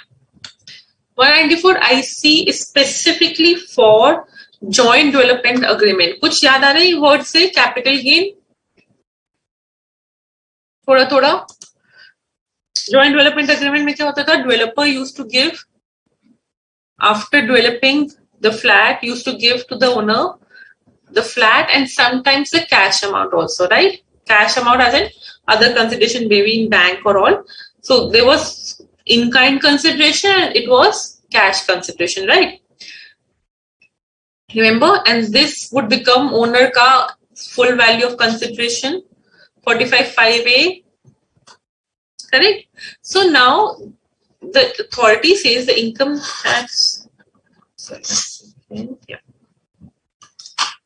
So the income tax authority says that when a developer is paying cash to the owner under a joint development agreement, which is a specified agreement, on this cash fall apart, he will deduct the TDS at the rate of 10%.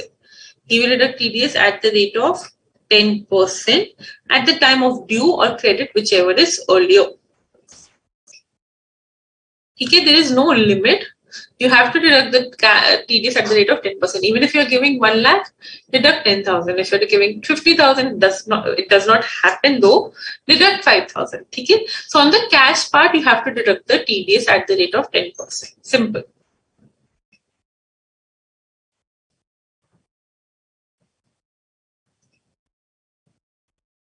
कोई tension नहीं. चलो next करते हैं very very very important section 194J.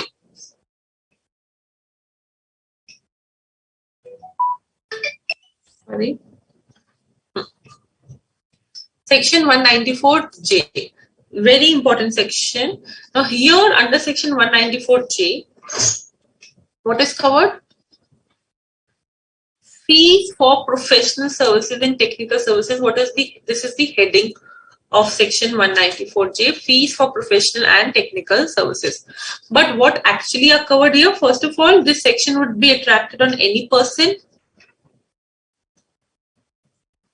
except individual and HUF. Same 190 until and unless they have a turnover in the preceding financial year more than 1 crore and gross receipts more than 50 lakhs. ठीक है, repeat it again and again so that आपको आते जाते बस यही याद रहे. Okay, making a payment to resident person will deduct TDS at the time of due or credit, whichever is earlier, due or paid, whichever is earlier, if the payment is in the nature of fees for professional services, fees for technical services, 5 type का payment है, non complete fees,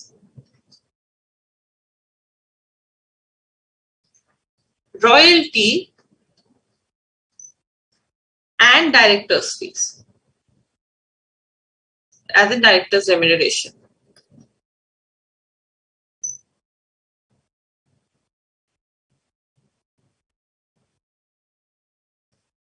Director settings fee.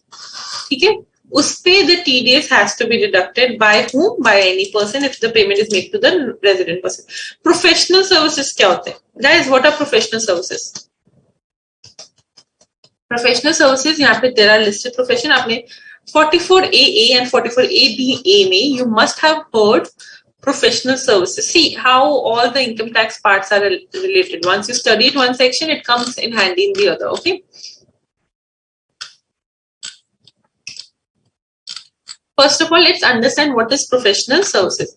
Professional services include all the legal, medical, engineering, your architectural, your interior decorators, all of these which are not covered under 194C would be covered here. Advertising or such other profession means suppose a person is acting as in an ad, it would be covered here. इसके अलावा other notified profession में film artist, company secretary, information technology, all of these were covered, right? उसके अलावा section 194J में more professions are added: sports person, umpire, referees, coaches, trainers, physician, physiotherapist, event managers, commentators. All of these are added in my anchors and sport columnist. All of these are covered in my 194J. So 194J में professional services क्या गया?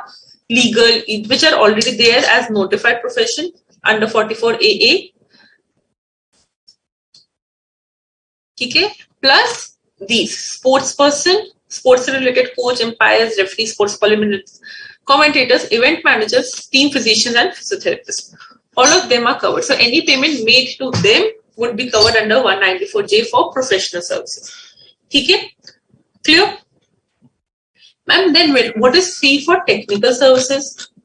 Technical services are covered in meaning managerial technical consultancy.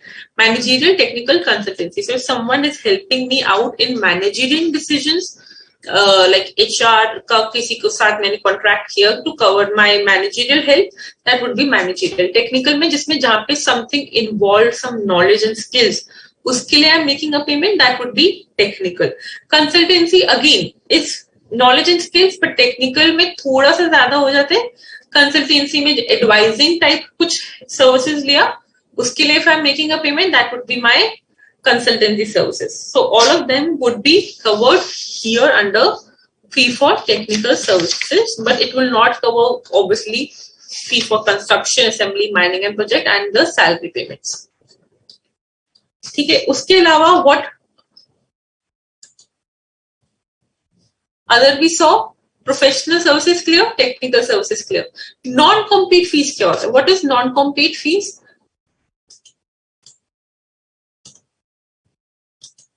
So if I'm making a payment to someone to not compete for my business, that is a non-compete fees. Generally, lawyers एक दूसरे में बहुत ज़्यादा होता है. You may have seen in suits what happens is, if I'm a lawyer and I've been a part of a law company, okay, I am leaving the organization. So that law company gives me a payment. You will not take our clients, not solicit them. You will not practice in this area or this field. That is a non-compete fee. Okay, so that is under, they will deduct the TDS under section 194J for that. Royalty, we all know, which is given for the right, which is given for the assets. Okay, director fees, directors board fees, remuneration, sitting fees, which is not taxable under salary, that would be covered here. So first you have to understand the nature of payment which is covered here. Is it clear? Then now we'll proceed to my.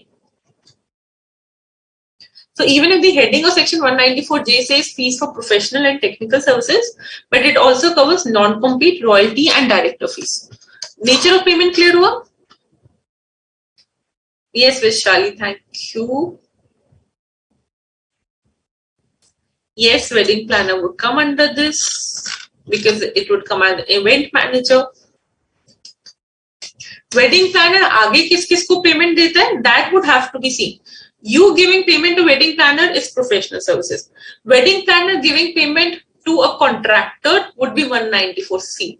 अगर उन्होंने किसी को catering वाले को payment दिया, wedding planner देगा, that would be 194C. So transaction to transaction, party to party fee. Okay.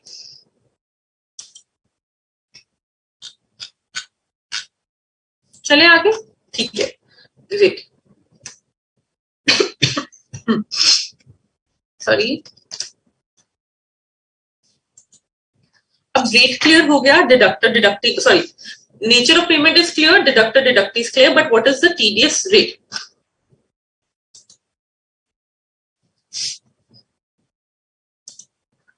The TDS rate here, listen carefully, is 10% in general, but there are certain exceptions. Certain exceptions क्या है?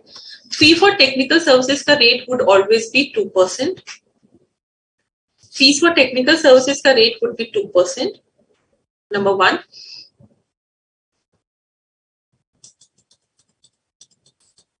So the rate is 10%, but there are exception to rate. One is fees for technical services always 2%.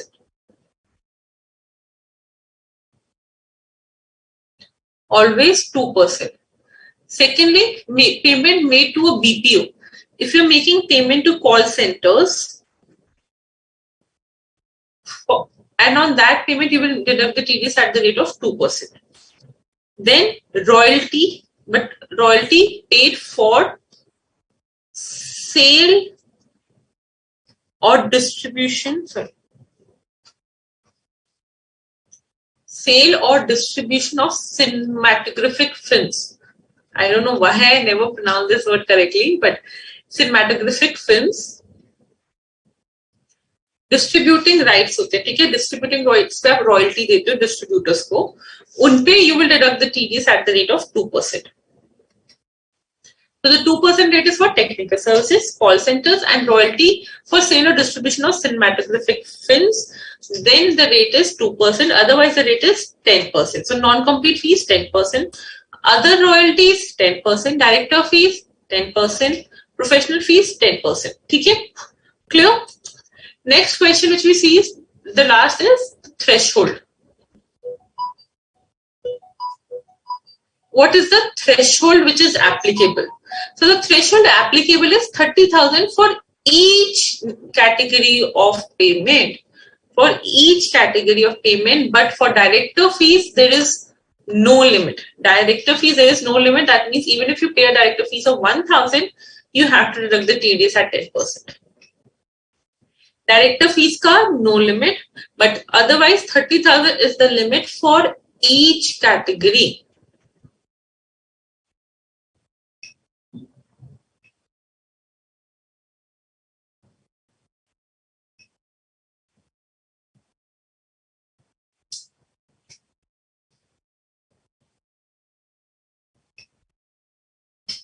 So suppose I am making payment to Mr. Ram. I'm making payment to Mr. Ram for professional services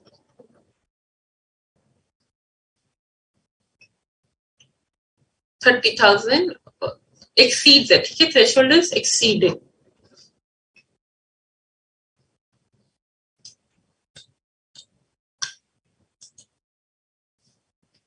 And for technical services, 50,000.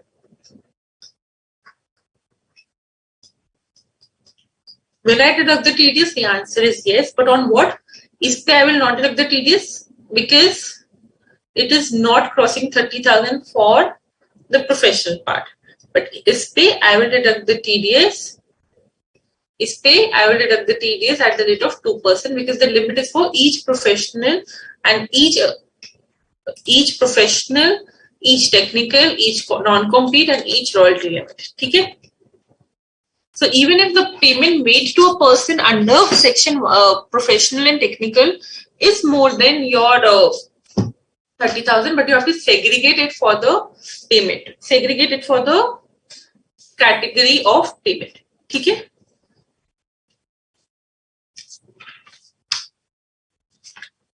उसके अलावा there are certain exceptions for individual and HUF.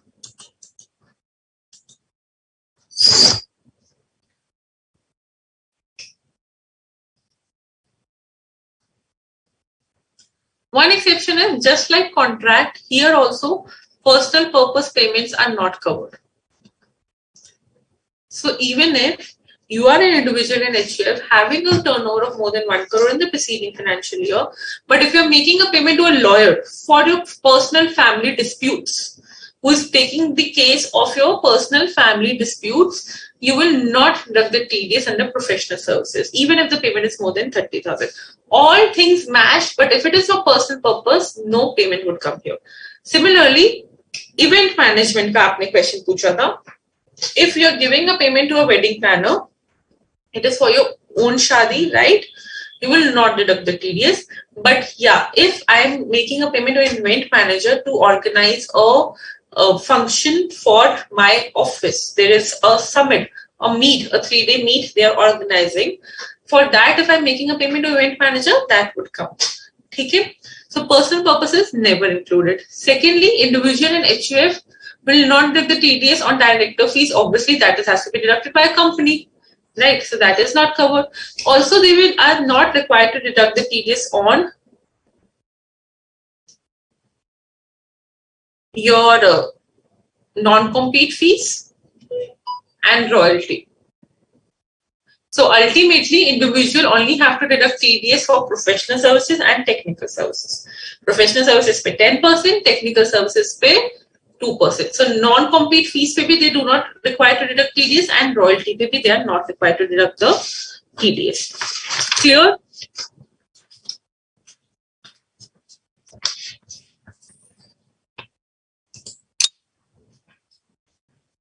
Clear? Sorry. So these are about the rates. Please note down the threshold limits separately. Rates ka exception, which I discussed, and individual and HUF exception.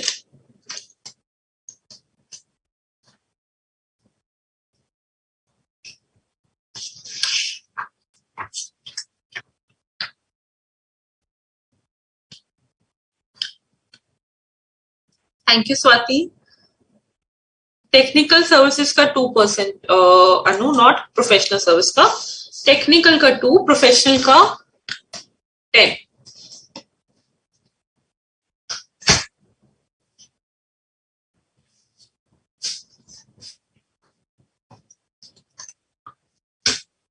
Okay.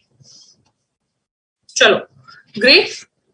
अब इसमें 2-3 circulars इसमें भी है, ज्यादा important नहीं है, but क्या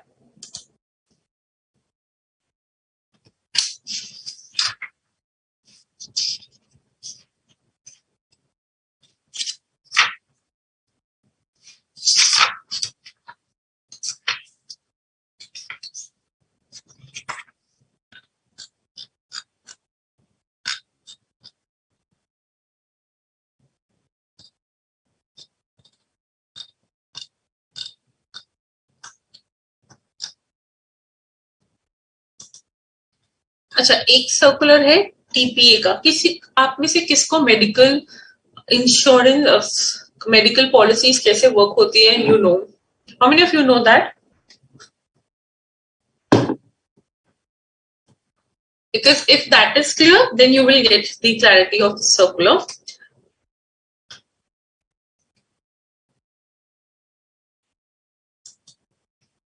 See, all the limits, Srinivasan, are pay wise but also category wise. TDS pay karte time, you have to see a pay, you have to see the nature of payment, and then professional mein, you have to divide it into the categories. TDS is limits are always for pay, and then it is your 194J mein categories also.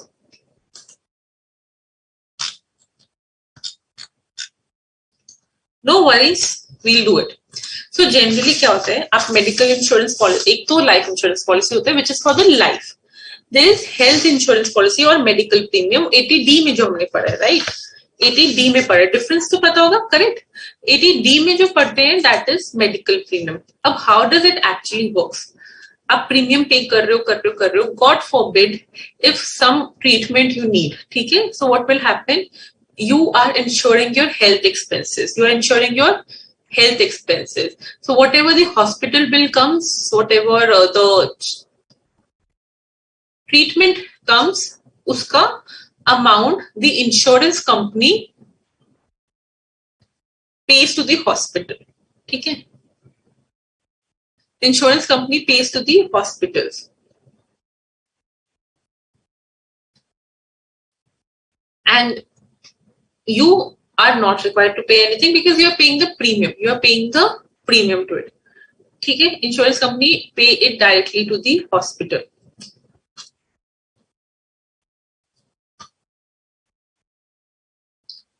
Okay? Koi doubt?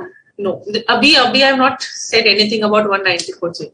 But insurance company वो सब कुछ कैसे administer करती है? अब insurance company insurance का business संभालेगी या ये देखेगी कि हॉस्पिटल्स के बिल्स करेक्ट है या नहीं. सो जनरली क्या होता है, process goes like hospital sends an approval to the insurance company approves it, hospitals send the final bill gets approved, you have to send all the reports so that you can tell that the treatment is genuine and people are not making money out of fake treatments. Okay?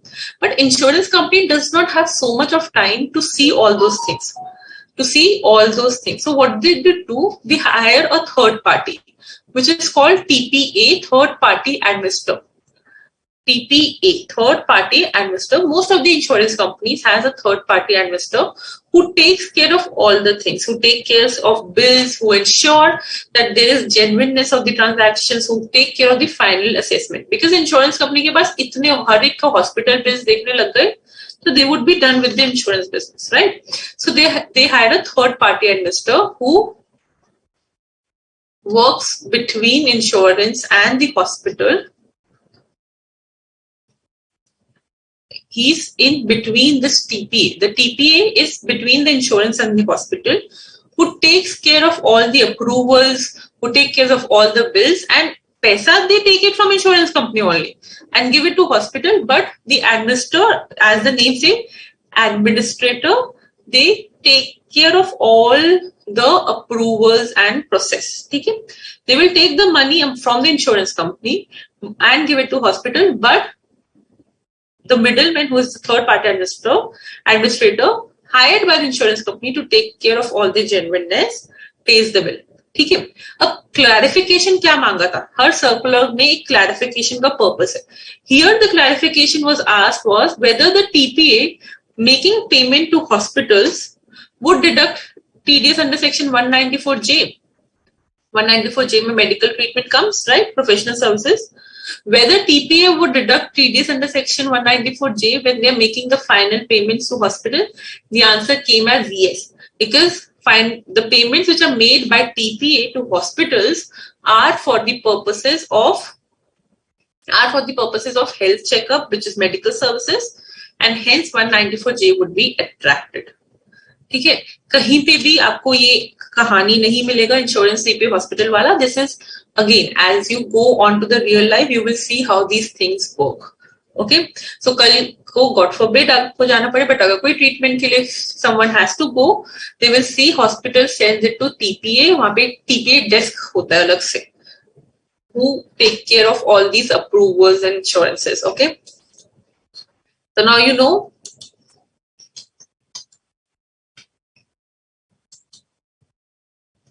अब कल को you can explain it. And students, if you do not have health policies, I always encourage, please have it. ठीक है, this is apart from the topic but for your own good. Okay, next is computer softwares. Computer softwares are also any payment made for use of computer software would come under royalty. So that payment consideration would be considered royalty. That payment would be considered royalty. But suppose if you have taken a software from someone who has paid royalty to the person who was the main developer, then you do not have to deduct the TDS on it. But this is quite technical from your point. You can just give it a read. Okay.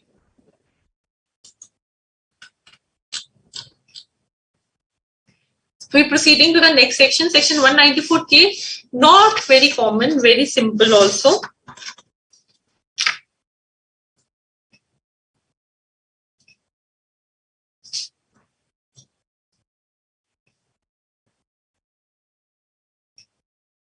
$194K is applicable to UT when a payment is made by a mutual fund company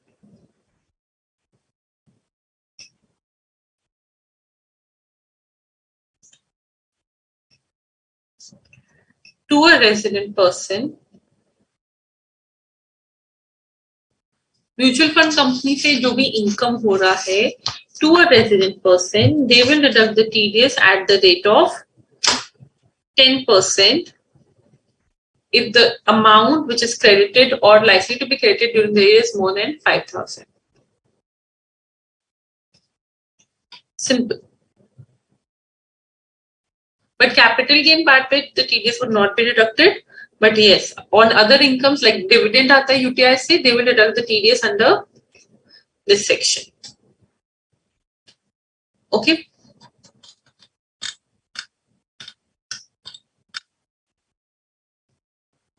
Next is again common section to understand, not in practice. Payment of compensation on acquisition of certain movable property, compulsory acquisitions.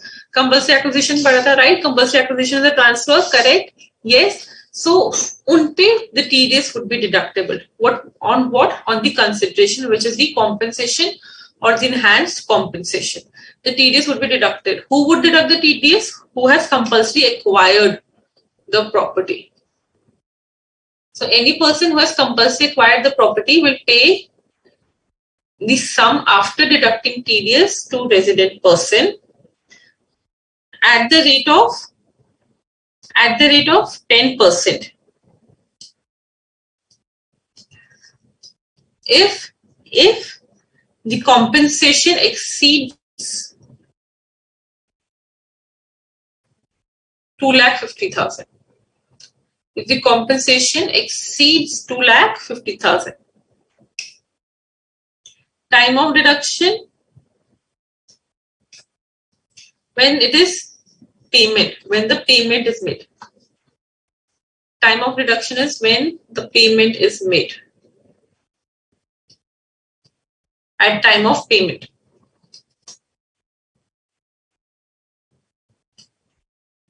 Without simple. But compulsory acquisition में student remember agricultural land में rural agricultural land is not a capital asset, correct? So it is not taxable, right? And urban agricultural land में, if you remember compulsory acquisition section 1037 में it was exempt. थोड़ा सा कुछ याद आ रहा है?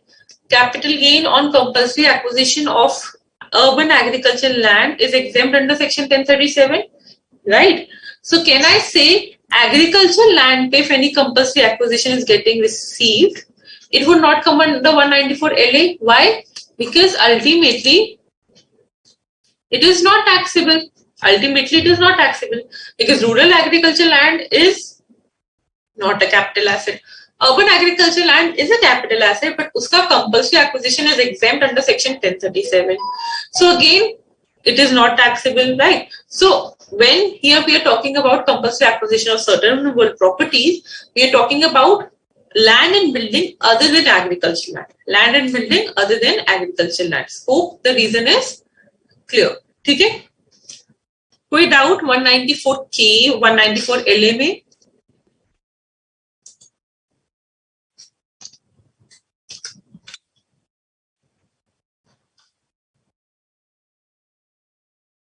Anu, don't worry. You will. I'm telling you, sections. Abhi at my age, let me be very honest with you. I also forget sections like 194K, 194 LA sometimes also. To be very honest, or 194 EE. All of these sections I also forget. But yeah, as and when and you will remember 190. See, do not in any situation forget 194A. 192, 194, 194J, 194C, 194H, 194 J, C, H, I. Do not forget them. ये तो आपको याद होना है. बाकी धीरे धीरे याद हो जाएंगे. No worries.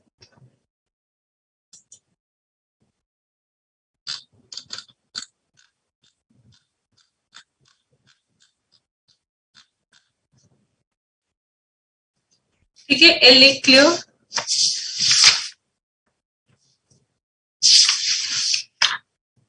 Now M will be picking up after 5-6 minutes.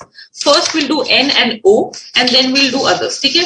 उसके बाद भी there are P left and 194Q left, which I'll not do in today's class because वो बहुत थोड़े से technical and new sections हैं. ठीक है? But otherwise we'll complete all the TDS sections.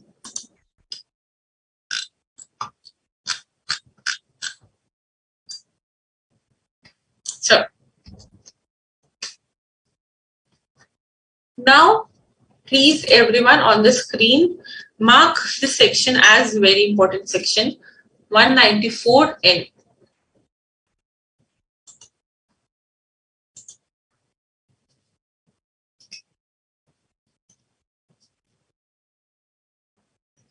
Why this section was introduced? I think from the last 2 years or 3, digital India, digital economy, cashless economy is so much in use, right? Cashless. So again, to encourage more of digital transaction and to discourage more of cash transaction, section 194N was introduced as one of the steps. अब इसमें क्या है? Here cash आप कहाँ से लोगे? Bank से लोगे? Obviously. So here they have kept a limit on cash withdrawal. Matlab they have kept a check on cash withdrawal. So this section talks about TDS on cash withdrawal.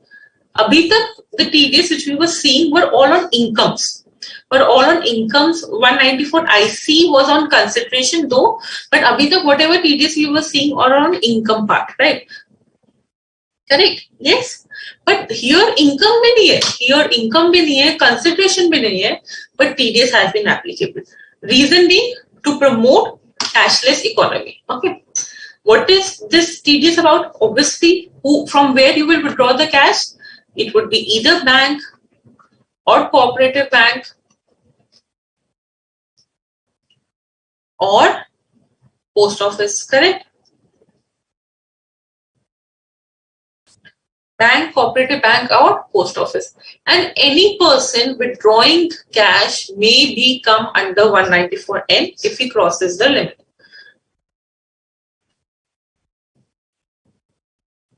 Okay. What is the threshold limit? So if you withdraw cash more than 1 crore in a financial year or a previous year, then TDS would be deductible. More than 1 crore in aggregate from a bank, whether if you have a current in the saving account. So in aggregate, if they are withdrawing cash more than 1 crore, TDS would be deductible. Okay? TDS would be deductible at what rate? At 2%. TDS would be deductible at what rate? At 2% the TDS would be deductible. Now you will say, ma'am, अगर हमने 1 crore 10 lakhs का TDS निकाला,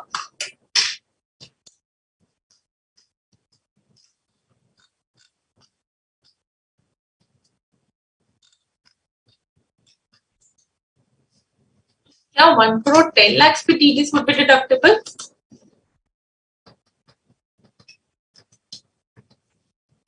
सीधा 2,20,000 bank काट लेगा? No. This is again a typical section, and here the TDS would be deductible on the excess amount only. Excess amount only. अभी तक कोई TDS section में we did not see. अभी तक there was no TDS section where the TDS only was deducted on the excess part of the threshold. Here the TDS would be deductible only on the excess part of the threshold. That means 1 crore 10 lakhs pe, so 10 lakhs pe 2% would be deductible, not on 1 crore 10 lakhs. So 20,000 would be deductible, and you'll get 9,80,000. Okay? So only on the excess amount the TDS would be deductible. કોઈ doubt? Obviously, the TDS would be deductible at the time of withdrawal, when you are withdrawing it. So there is no due concept here. Correct? Yes. So at the time of withdrawal, the TDS would be deductible at the rate of 2% when you are making up when you are withdrawing the cash for more than 1 crore. On the excess part, the TDS would be deductible. But यहाँ पे ये सब इतना simple चल रहा था, तो the finance minister said कि मजा नहीं आ रहा. दे एडेड एक और प्रोविजन. इस 2% पे एक स्टार लगा लो. दिस 2% पे put a star. What is another provision? They said that this limit of 1 crore would be lowered to 20 lakhs. मतलब 20 lakhs से ज्यादा विड्रॉल पे भी टीडीएस कट जाएगा if a person is a non-filer of return, because the government wants to know if he is withdrawing so much of cash, where he is taking it, and he is not filing the return. That means there is something fishy. So they reduced the limit of 1 crore to 20 lakhs for a non-filer of return. Now, what is non-filer of return? For this section, if you have not filed the return for 3 years, 3 consecutive years, and in the year of withdrawal, the timelines for filing the return for those 3 years has already crossed. You cannot file the return, and you have been not a defaulter, but you have not filed the return for 3 years. Then the TDS would be deducted at the rate I'll come. TDS would be triggered when you withdraw cash for more than 20 lakhs. TDS would be triggered when you withdraw cash for more than 20 lakhs. Okay? But what would be the TDS rate? TDS rate would be when you're withdrawing for more than 20 lakhs, but up to 1 crore, they will deduct the TDS at 2%. But if you withdraw more than 1 crore, they will deduct the TDS at the rate of 5%. The moment you withdraw up to 1 crore, so suppose you have withdrawn 80 lakhs. You have withdrawn, and obviously it is on excess amount. So if you have withdrawn 80 lakhs, so 80 lakhs में से 20 lakhs minus कर दो. 60 lakhs पे they'll deduct TDS of 2%. So 80 lakhs के withdrawal पे जो भी last withdrawal होगा उसमें से 120 they will deduct. Okay. And then the moment you withdraw, your withdrawal goes more than 1 crore, then 1 crore से excess पे whatever amount would be there, they will deduct the TDS at the rate of 5%. So suppose you have withdrawn 1 crore 10 lakhs. Suppose your withdrawal is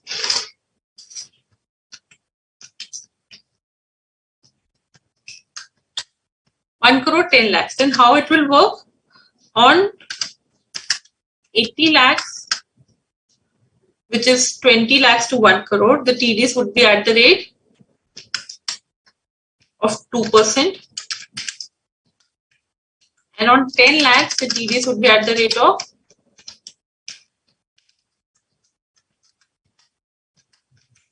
5%. Total TDS would come to 2,10,000.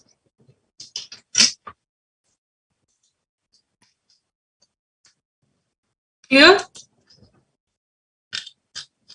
in a financial year का limit है.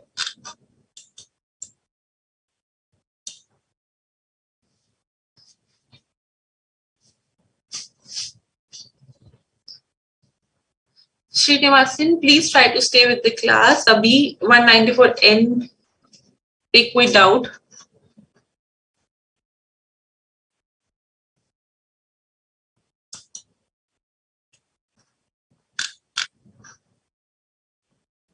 Interest नहीं है बाबा, यहाँ पे withdrawal पे, cash withdrawal पे TDS है, interest पे टीडीएस नहीं। इंटरेस्ट पे टीडीएस आपको उस पे कटेगा under section 194A. You have withdrawn it. That's why, Sumesh, I explained the purpose of this section first. The purpose is to discourage so much of cash withdrawal. Yeah, 1 crore cash withdrawal is much in today's time. Had it been talking in 2015, it would have not been much, right? But in today's time, where all the small vendors have digital access, 1 crore is a major amount. Rafiq bhai, this is the example of excess, no? 1 crore 10 lakhs का withdrawal हुआ. Suppose करो normal person होता. If you go to bank and you withdraw 20 lakhs, forget about this non-filer, okay? Withdraw 20 lakhs, no TDS would be deducted. You withdraw 30 lakhs, no TDS would be deducted. The moment your withdrawal crosses 1 crore, on the excess amount, they will start deducting the TDS. On the excess amount, they will start deducting the TDS. So suppose आपका 1 crore आज हो गया, ठीक है? आप फिर से कल गए and you withdrew 1,25,000. Total withdrawal till date goes to 1 crore plus 1,25,000, right? But आप जाके 1,25,000 withdraw करते हो, so they will not give you 1,25,000. They will deduct TDS on this excess 1,25,000, sorry, at the rate of 2%, and they will pay you this 122,500. Okay, clear?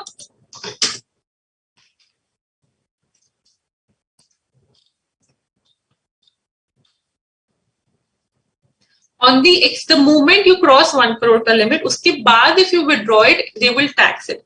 Similarly, for non-filers, the moment they cross 20 lakhs, uske baad if they withdraw it, they will tax it for the rate of 2%. And the moment that they cross more than 1 crore, they'll tax the TDS withdrawals. They'll tax the withdrawals at the rate of, or the TDS would be taken on withdrawals at the rate of 5%.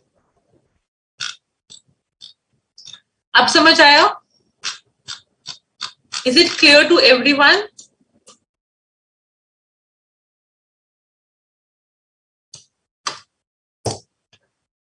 Great. Chalo. Pooja, Srinivasan, everyone.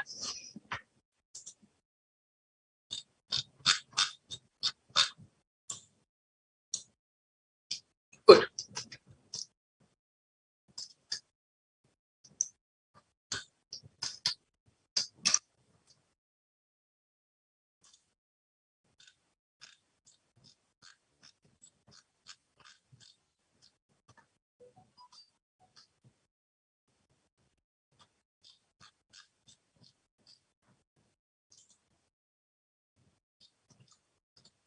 But exceptions are there under section 194N. Let's understand these exceptions. First of all, if government is withdrawing, they will not deduct the TDS. Banking companies are withdrawing, they will not deduct the TDS. Banking companies, cooperative society, post office, they are the person who are withdrawing it. They will not deduct the TDS. Your RBI guidelines के according, कोई banking company they will not deduct the TDS. If the withdrawal is made by, payment made to, मतलब withdrawal is made by.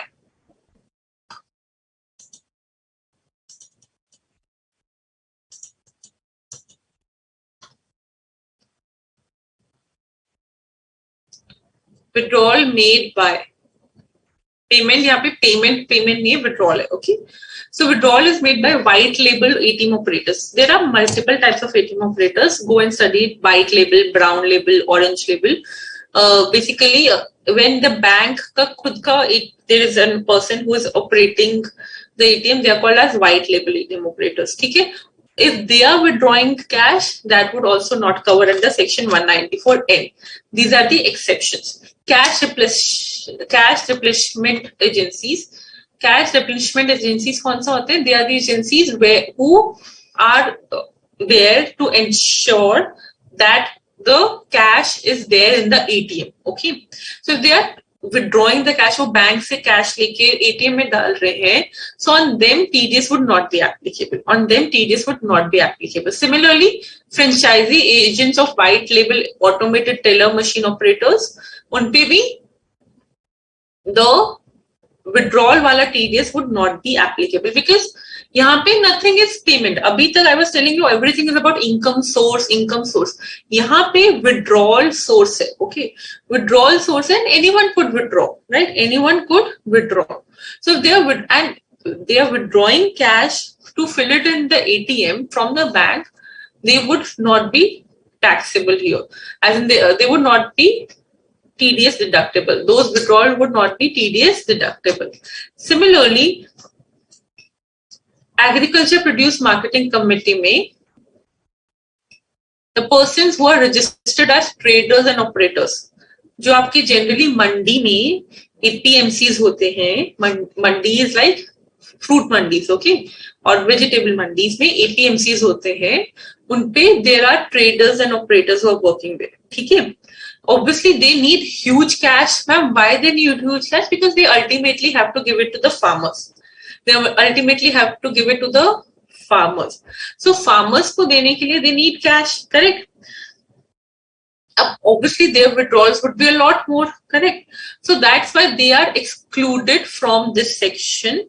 They are excluded from section 194N applicability, provided they give a declaration with their PAN that yes, I'll be withdrawing more than 1 crore, and I'll obviously because they need to give it to the farmers, but they have to give their PAN number. Simple. ठीक है? उसके अलावा जो authorized dealers होते हैं या foreign exchange के, they also need huge cash because ultimately suppose a foreigner comes and he has to exchange the money. They need cash, they will give the cash. So obviously their withdrawal of cash transactions or their dealing in cash transaction is genuine and needed, So they are also excluded from 194N ka withdrawal. Full-fledged money changer or authorized dealers, they require honest, genuine cash to exchange the currencies. So they will definitely withdraw a lot of cash, right? Hence, on their withdrawal, no TDS would be attracted. Similarly, Mandi people who are APMCs wala people, they need huge cash to give it to farmers. So they will withdraw huge cash, but on that also 194N is not applicable. Cash replenishment agencies पे भी 194N is not applicable. Simple.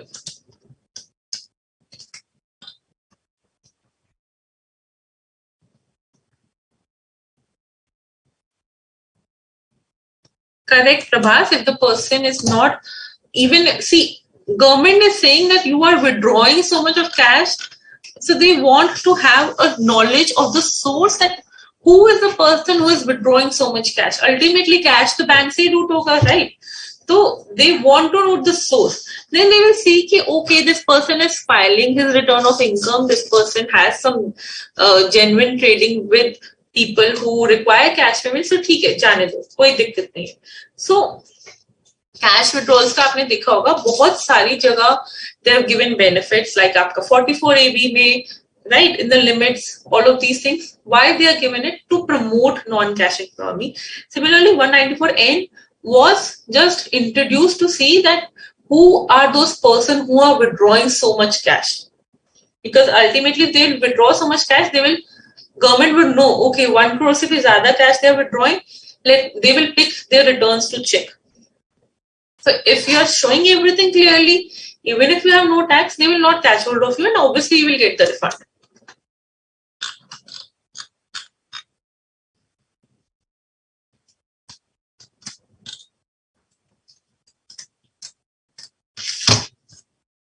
Next section, maza aa jayega, because again, next section is something which was introduced, seeing such large digitalization or large scale digitalization in the few years. E-commerce operators, बहुत ही interesting से समझना. This is like a sweet story. Okay. ध्यान से समझना 194 किसके लिए applicable है. First of all, it is a very interesting and a very practical section. E-commerce operator किसका example है? Amazon का example लेते हैं. Okay, let's take an example of Amazon. Now Amazon का खुद का कुछ नहीं है, right?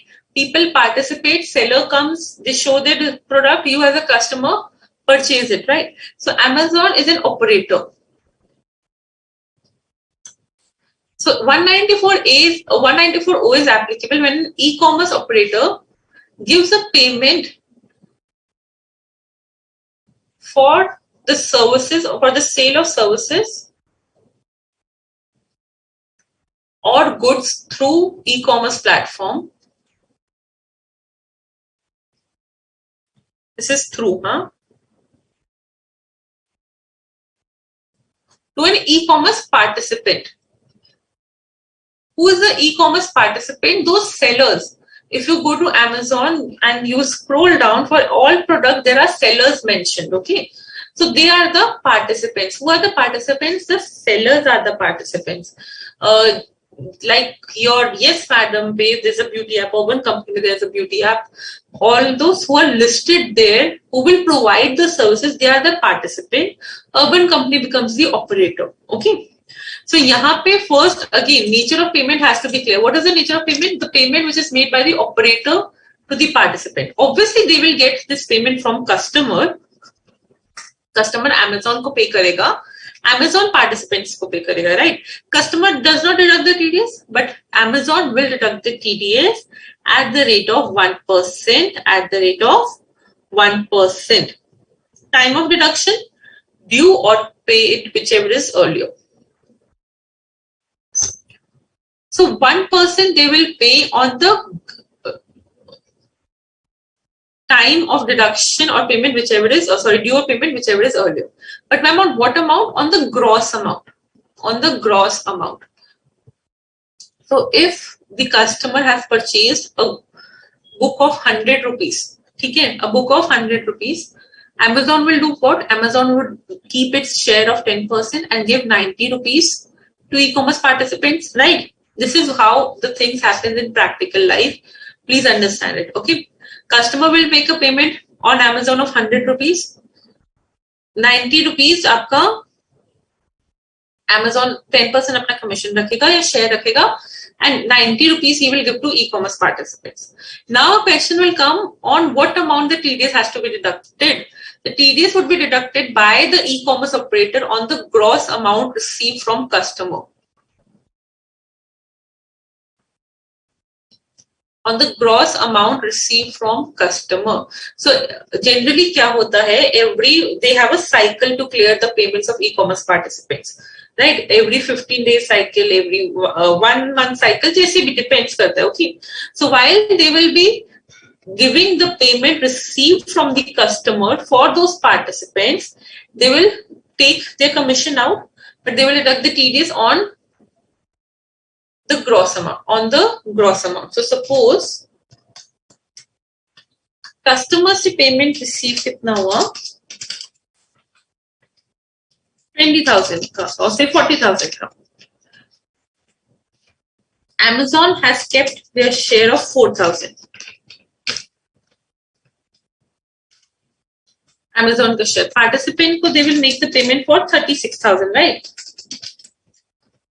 You will say participant को मिलेगा 36,000. Please ignore the spelling. But actually net flow कैसे होगा? Net flow would be 36,000 minus 1% of, please, 1% of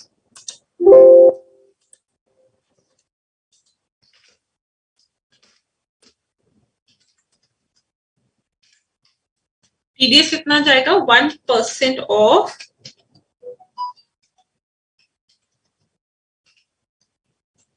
40,000.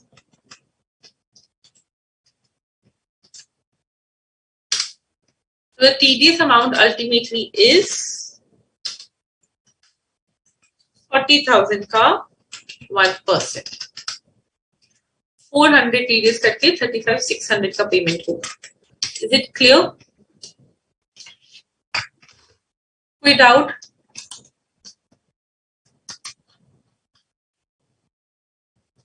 No, 1 crore का limits तैयारी from 194N is for aggregate payment. I told current saving दोनों का.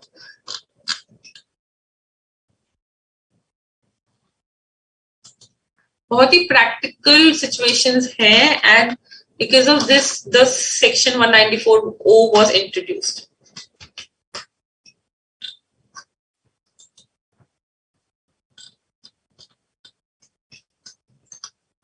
Clear हुआ? This is written clearly that the amount would be deducted, TDS would be deducted on the gross amount.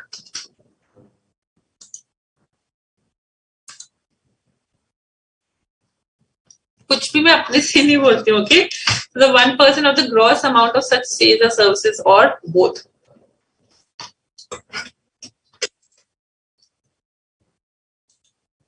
Exception है, I'm coming to exception. I have not covered the section. Who is the paying participant, Sumesh? Participant is the paying. ये example mind में रखो ना Amazon वाला, it would be easier.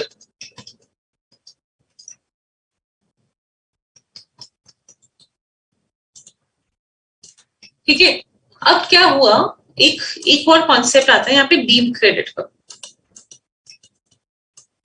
अब काफी बारी यहाँ पे होता है concept of deem credit and generally it happens in the case of services. Ma'am ये नहीं या concept. So what happened, Urban Company से यू टुक रिपेयर मेंटेनेंस का service, right? Urban Company is e commerce operator.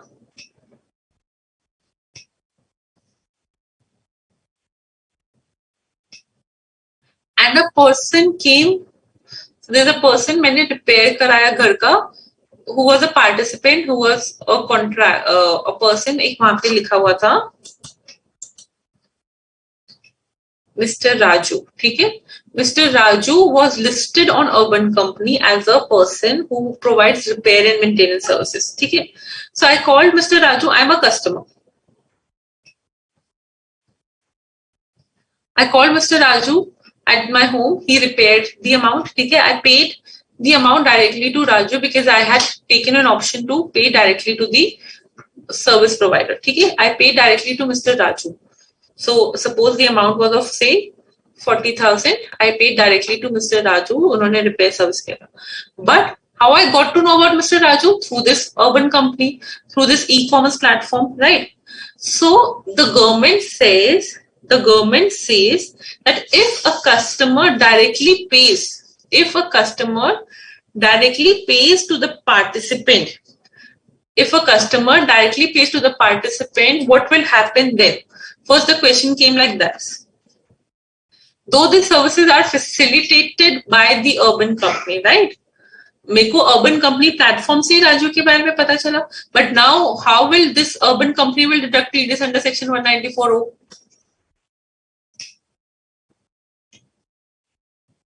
What will happen in such a situation? That is our question, right?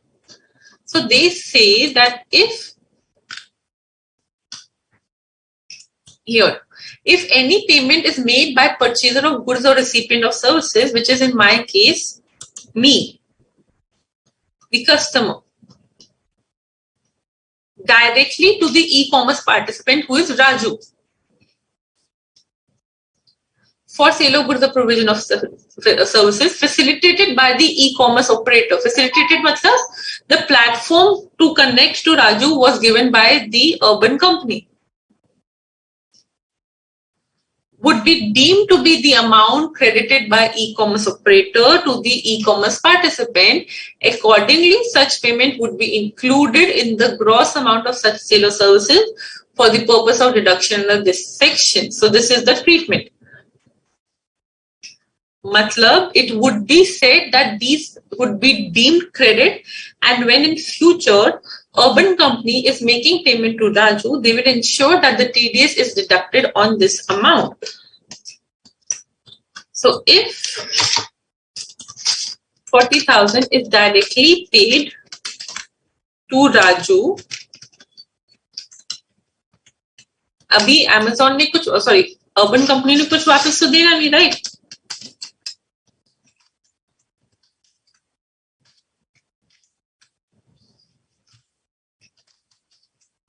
Raju को directly 40,000 मिल गया, right? So urban company first would recover this 400 rupees, which had to be recovered from Raju, would have to be deducted from Raju to deposit the TDS. It would be said that this payment is deemed to be made by urban company to Raju. This payment is deemed to be made by urban company to Raju, and hence TDS has to be deducted by urban company. So urban company will quickly contact Raju and say, give that 400 rupees because I have to deposit TDS at your behalf. Okay? Clear? Without, so this is the concept of deemed credit. The final thing which is here is the exceptions. Exception kya hai? Sorry. Exception is 194O would not be applicable. 194O would not be applicable on individuals or HUF if individual and HUF are e-commerce participants.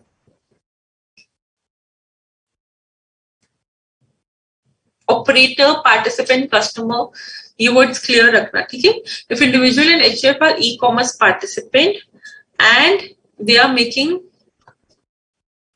sale of services on any platform up to 5 lakhs, then e-commerce operator will not, provided they have given the PAN number, then operator will not deduct the TDS. Then operator will not deduct TDS. Okay. What did I say? So if there is only a sale or goods or services up to 5 lakh to an individual HUF through that e-commerce platform, so then the operator will not deduct the TDS. Okay? Only up to 5 lakhs. जैसे 5 lakhs से cross होगा, then they will deduct the TDS on the entire 5 lakhs at 1%. Okay. If there are clarifications which has come at final level for payment gateways and all those stuff, but at your level, those clarifications are not applicable. Okay?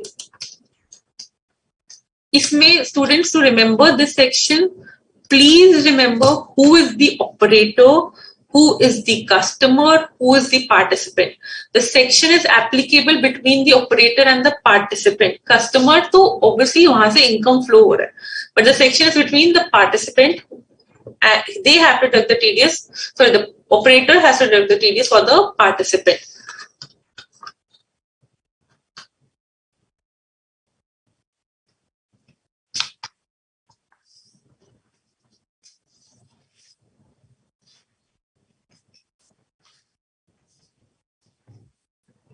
Yes, Anu, you have to.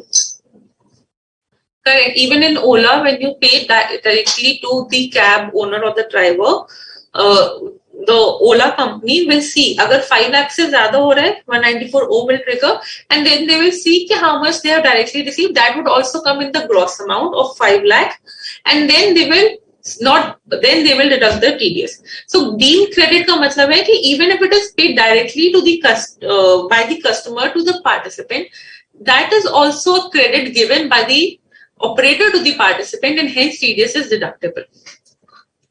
Okay.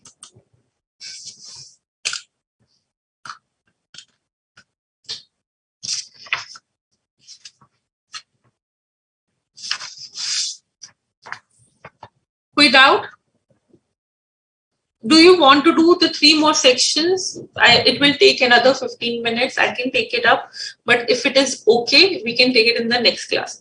Totally on you people to decide. The maximum vote which I get in next 1 minute, depending upon that, we'll do the sections. Okay?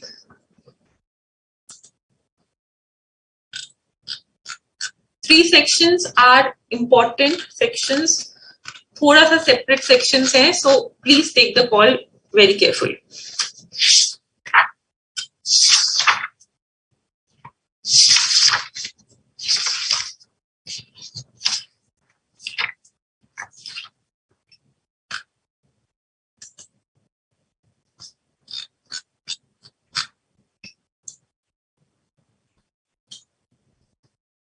Okay, so I received 1 response. The first 10 response पे whatever would be the maximum वो I'll go through that.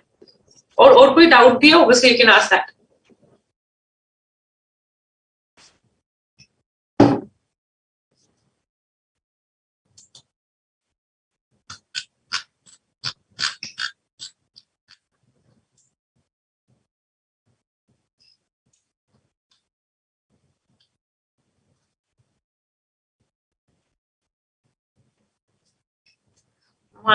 No, due to articleship. Articleship कैसे start हो गया? Group 1 clear किए बना ज्योति?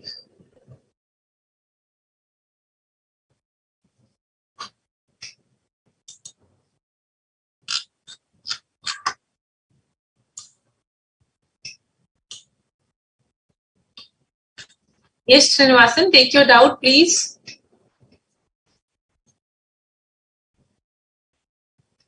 Okay, you want to start fresh. So I have already received 1 yes and all no. So totally on you guys. I'll take it in the next class. But please.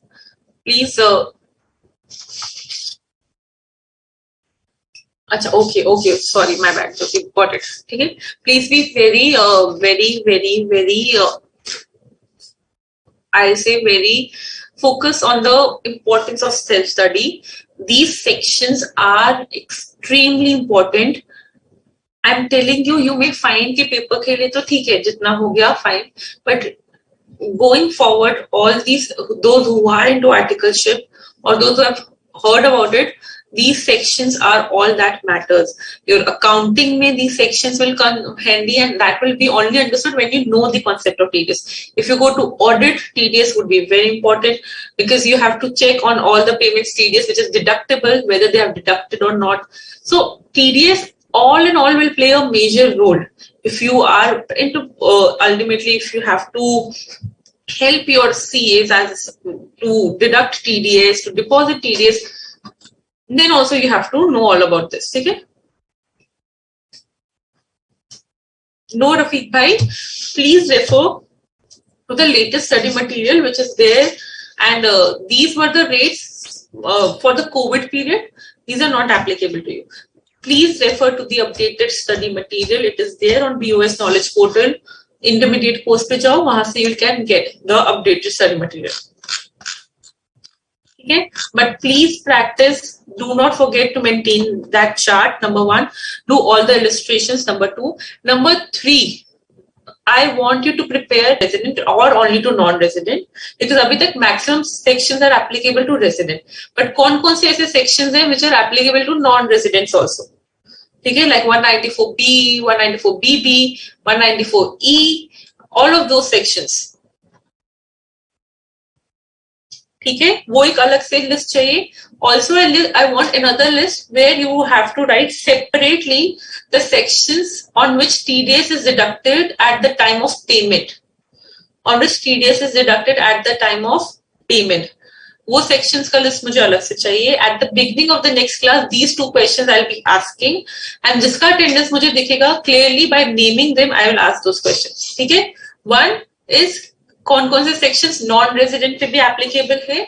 Second, कौन-कौन से sections are applicable on at the time of payment, as in TDS get triggers at the time of payment. TDS deduction has to be done at the time of payment. Wo I want. Third, where on which section, in which section, even if individual and HUF are not crossing 1 crore and 50 lakhs wala limit in the preceding financial year, still they have to deduct TDS. These 3 sections has to be noted separately at the beginning of the chapter. This will help you a lot. Trust me. उसके बाद वो जो chart आप लोग बनाओगे ना, उसको कहीं स्टिक कर देना. आते जाते read that chart and you will remember all these sections. Okay, Pooja? So one query which I have, I'll take it.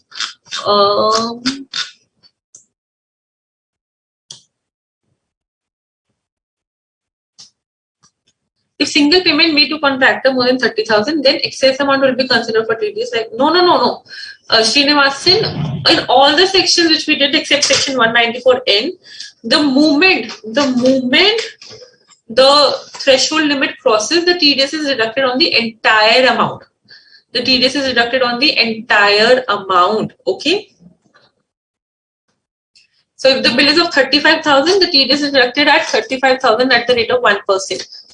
The amount processed 1 lakh. Remember, we did the questions, Abhi. We were calculating on the entire 1 lakh. Just 1,03,000 question tha. On the entire 1,03,000, we calculated the TDS. Okay. So on all the sections except 194N, TDS is deducted only on your TDS except 194N. TDS is deducted on the entire amounts. And 194N may excess amount. Thank you, Anu. Wish you the same and happy Guru Purnima to all of you. Please have a good time studying it. Enjoy what you learn the concept, and it would be easy to remember. Okay, see you in the next class. Thank you so much. Bye.